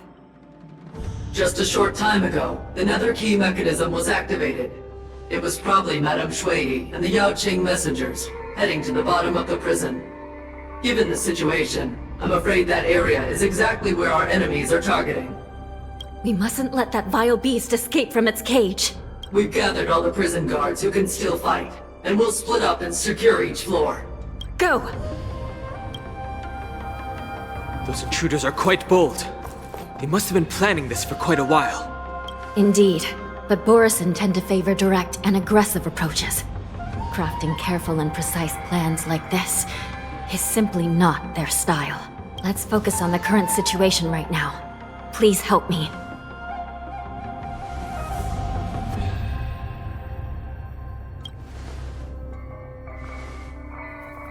What's the fastest way to the bottom of this prison, Miss Hanya? If we don't get there quickly, we'll soon be outnumbered by all the enemies inside. We'll have to bend the rules. Please, follow me.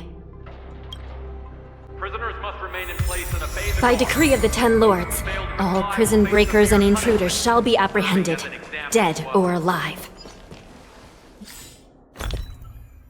Yes, ma'am!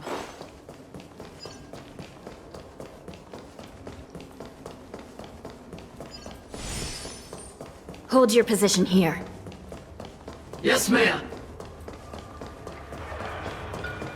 We need a few tools if we want to reach the bottom quickly. Follow me to the next floor.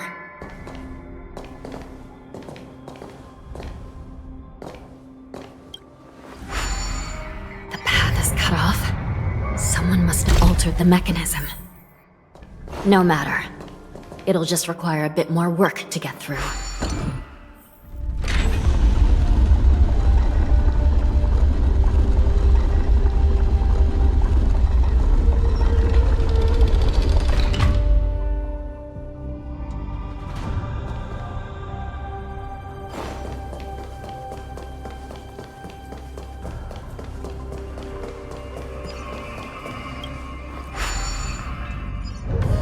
Some Spiritfarers occasionally use ingenia from the Artisanship Commission to navigate the treacherous terrain here. Normally, using devices like the shifting screen is strictly forbidden, as they could help prisoners escape. But, given the urgency of the situation, Let's just ignore the usual regulations.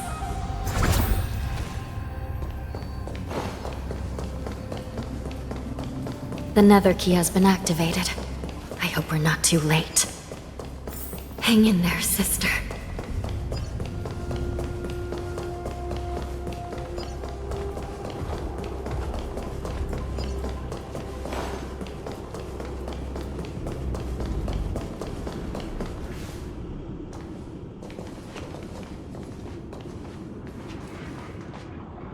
Looks like there was a fierce battle here not long ago.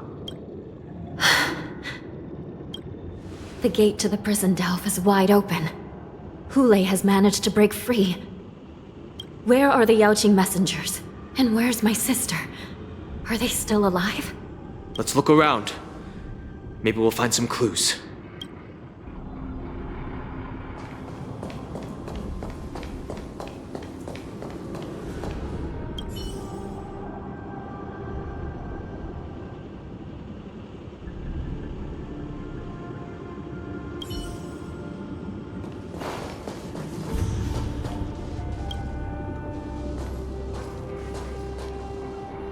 Zhuyi is here.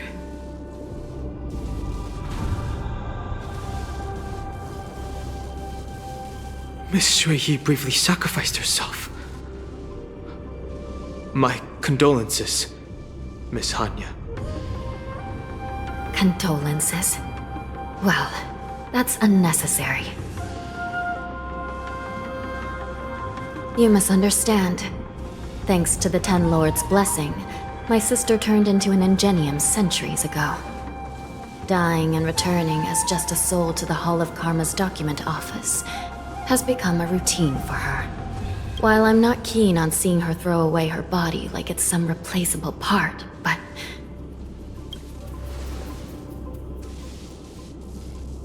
By the way, have you seen bodies that might be the Yaoqing messengers?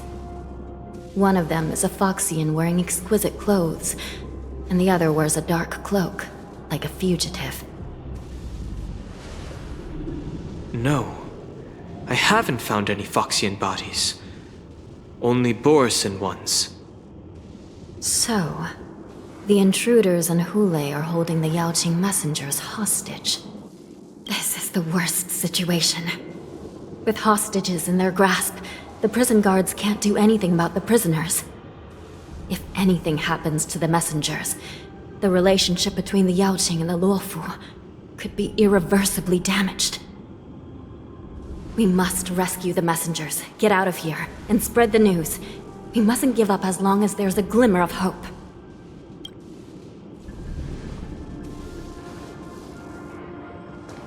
What have you found, Miss Hanya?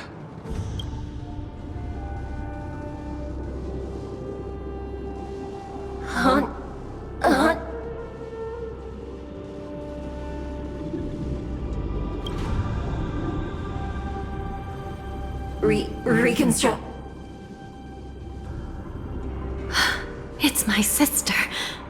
Looks like her soul hasn't returned to the Hall of Karma yet. At such a critical moment, her death can give us information that we can turn into an advantage.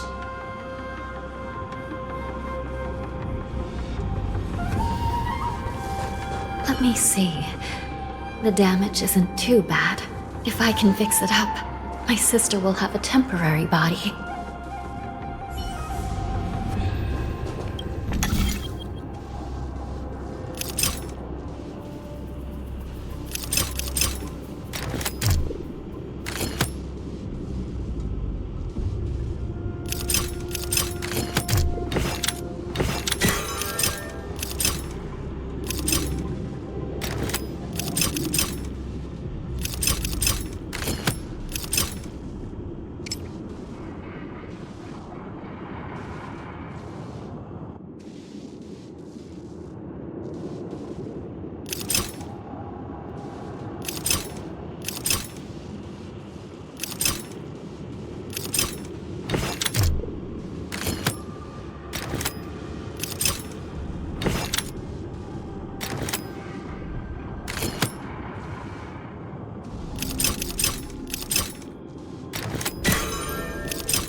Hanya, I'm back.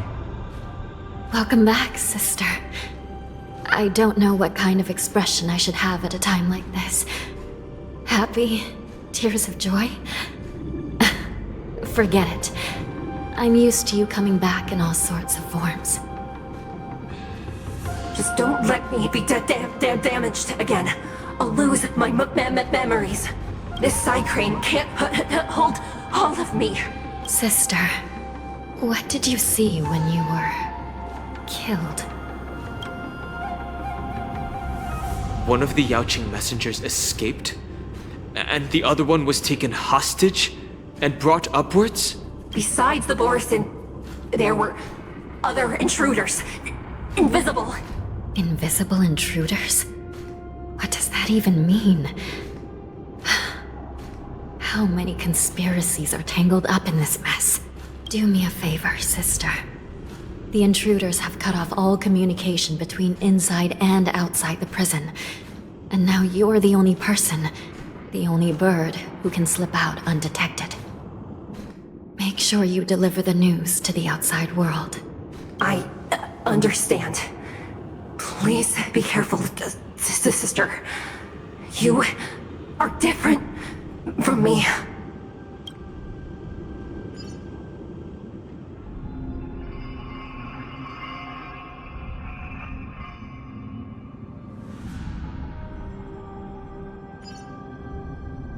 Time is running out, Miss Hanya. If we keep delaying, those Borison will escape from the prison. All right. If we happen to come across that Yaoqing messenger who got away...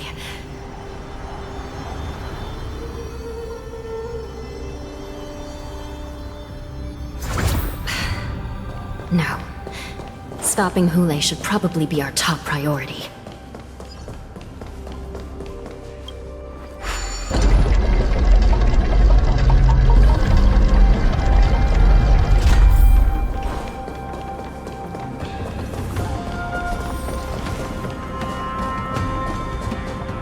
Wait! Something feels off. Something's approaching us. The invisible intruders? Watch your back! These abominations aren't prisoners from this prison. Gather as one.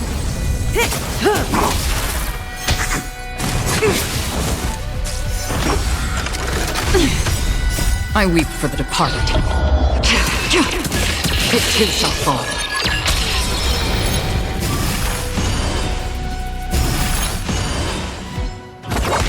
Stand still. Time to say bye.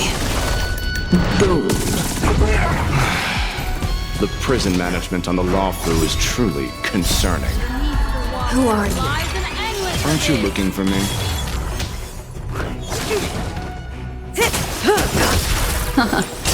Relax. I weep for the departed. It too shall fall. Just focus on the fight. No matter.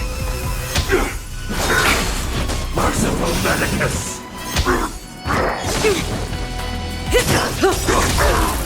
Time to say bye. Boom. Yin and yang. Still waters of oblivion. I weep for the departed. It too shall fall.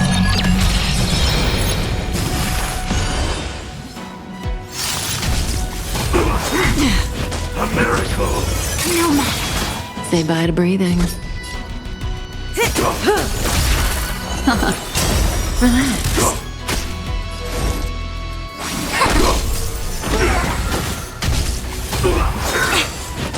Beauty existence! All things in this human creations. Another journey begins. Destined for oblivion. Immortality! All things shift in divination.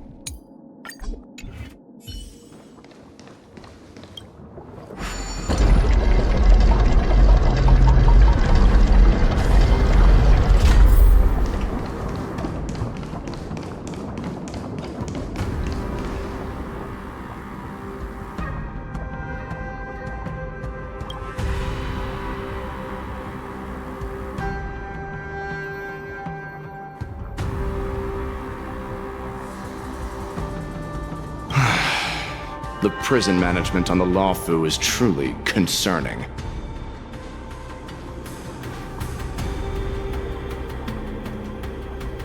I prefer to be called the Yaoqing messenger who strategically retreated. At least 2 different groups of intruders infiltrated here. The wolf cubs and these Mara-struck soldiers.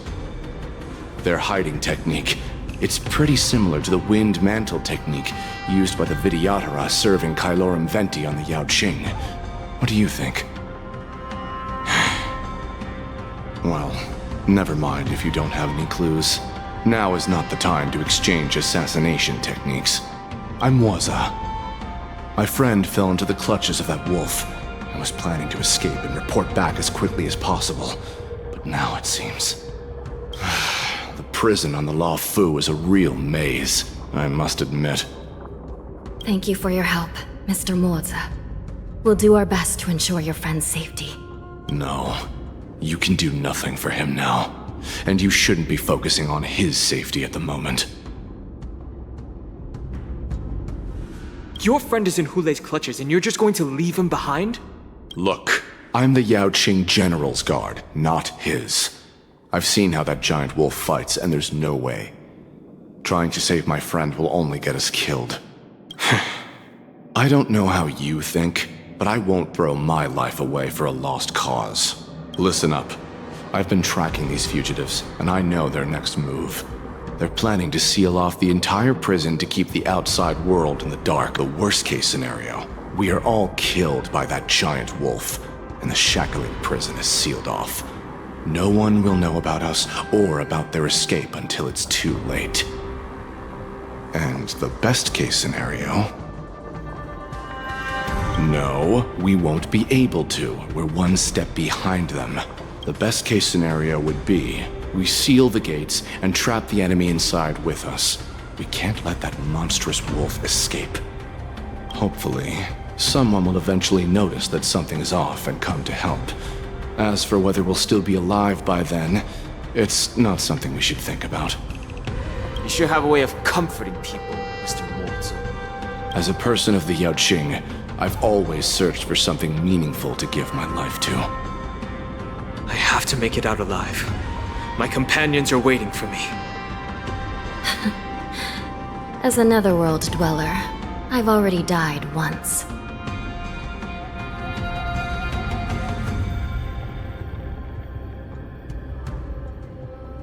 Yeah. We won't give up. Not until the very last moment. None of you are part of the Ten Lords' commission, so sacrificing yourselves isn't the right move. As a judge, it's my responsibility to guard this prison, and if someone should step up to stop Hulei from escaping, it should be me, not you. Once we reach the gate, I hope you'll help me seal it. After that, I'll do everything I can to fight the Borisin, and you find a safe place to hide and wait for reinforcements. Now, let's proceed upward.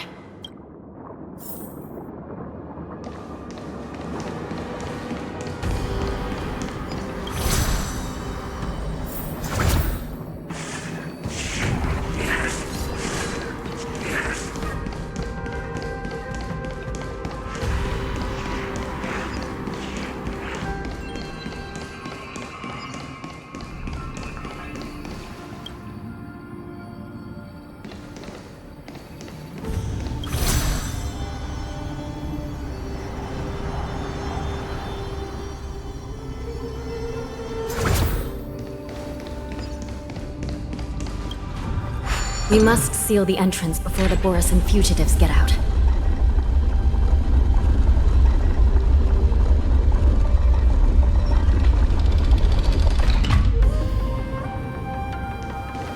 The prison wardens and mechanisms won't be able to hold them for long. Follow me.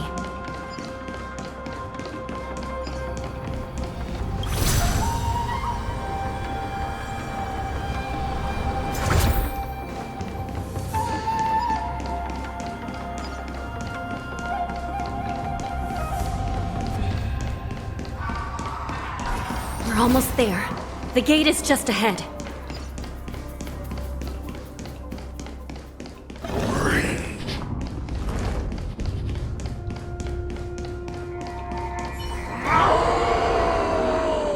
them back. Don't let Hulei escape. Every petal, all will be swept away by the wind. Target sighted. Detonate. Until everything burns to ashes! Fight to live! Stay away. Recalibrating. In the mood for another beat?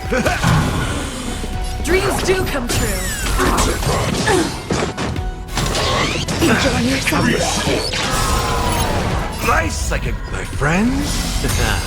Indulge yourselves! Grace and elegance. Eternal. This sets the seas ablaze! Let's improvise. The mood is set. Let the show begin.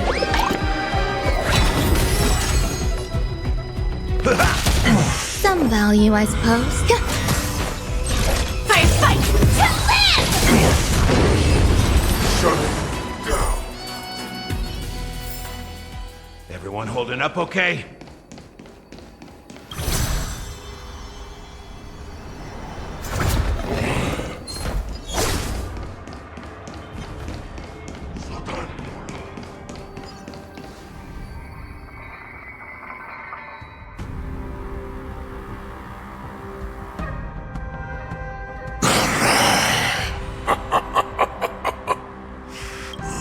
This brings back such familiar memories. Memories of chasing, gnawing, and tearing. Oh, they're back. They're back. They've all come back. My lord, we're just one step away from freedom. As we pass through the gate, no one will be able to stop us. So this hostage is useless now. Kill him, Moktok. He's getting away. Do something, Jiaoqiu. It's just like the old days, you useless loser. Just do something! Maybe this Yaoqing messenger can strike a deal in exchange for his life. He can use his status to help us escape from the Xianzhou. What do you think, Mr. Jiaozhou?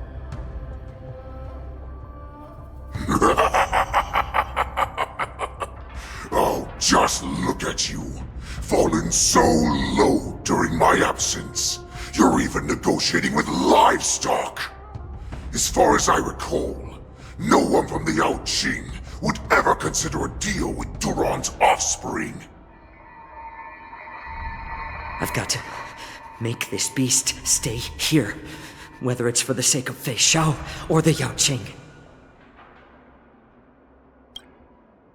Deal. I certainly have more value alive.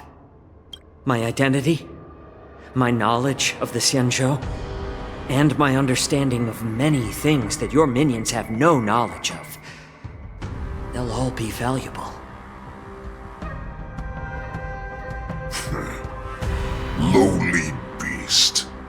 Muster up that pitiful tongue of yours and plead for what remains of your life. Speak up. I'm afraid you're unaware. The woman who defeated you, Jing Liu, she has recently returned to the Luofu. Your opportunity for revenge is right in front of you. My lord, this slave is talking nonsense. I've never heard anything about this. May I just kill him now? Silence, Moktok. And you, slave. From now on, you'll stay by my side. You'll only speak and move when I allow you to. Otherwise, I'll dismember you from head to tail, inch by inch. Got it? But my lord... We must stay here for some time, Moktok. Fear not. Because once I step out of the prison, it's the people of the Xianzhou who should tremble in fear. I'll show them what true calamity means. Now! Alderon's whelps. Follow me!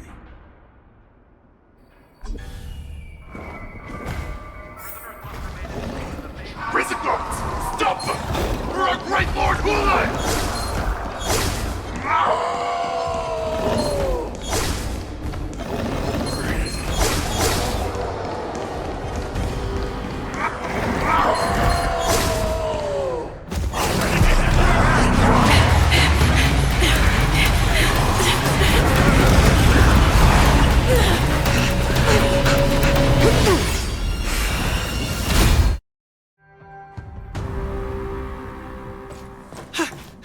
Report! After we lost contact with the shackling prison, we received a message from a Psycrane. The prisoners have revolted, and the criminal Hulai is nowhere to be found! What about the Yaoqing messengers? And the Nameless? No news at the moment. We're trying to restore contact with the shackling prison as soon as possible. I see. You're dismissed.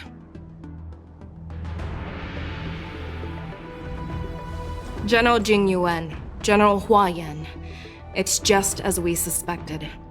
The rise of the Ambrosial Arbor was not the end of things, but the beginning. The hand of the Ruined Legion has already sown the seeds of destruction. From this moment on, the Xianzhou Alliance will face an even greater challenge, from both the abominations of abundance and the destruction itself. If this is what they want, I'm always up for a challenge.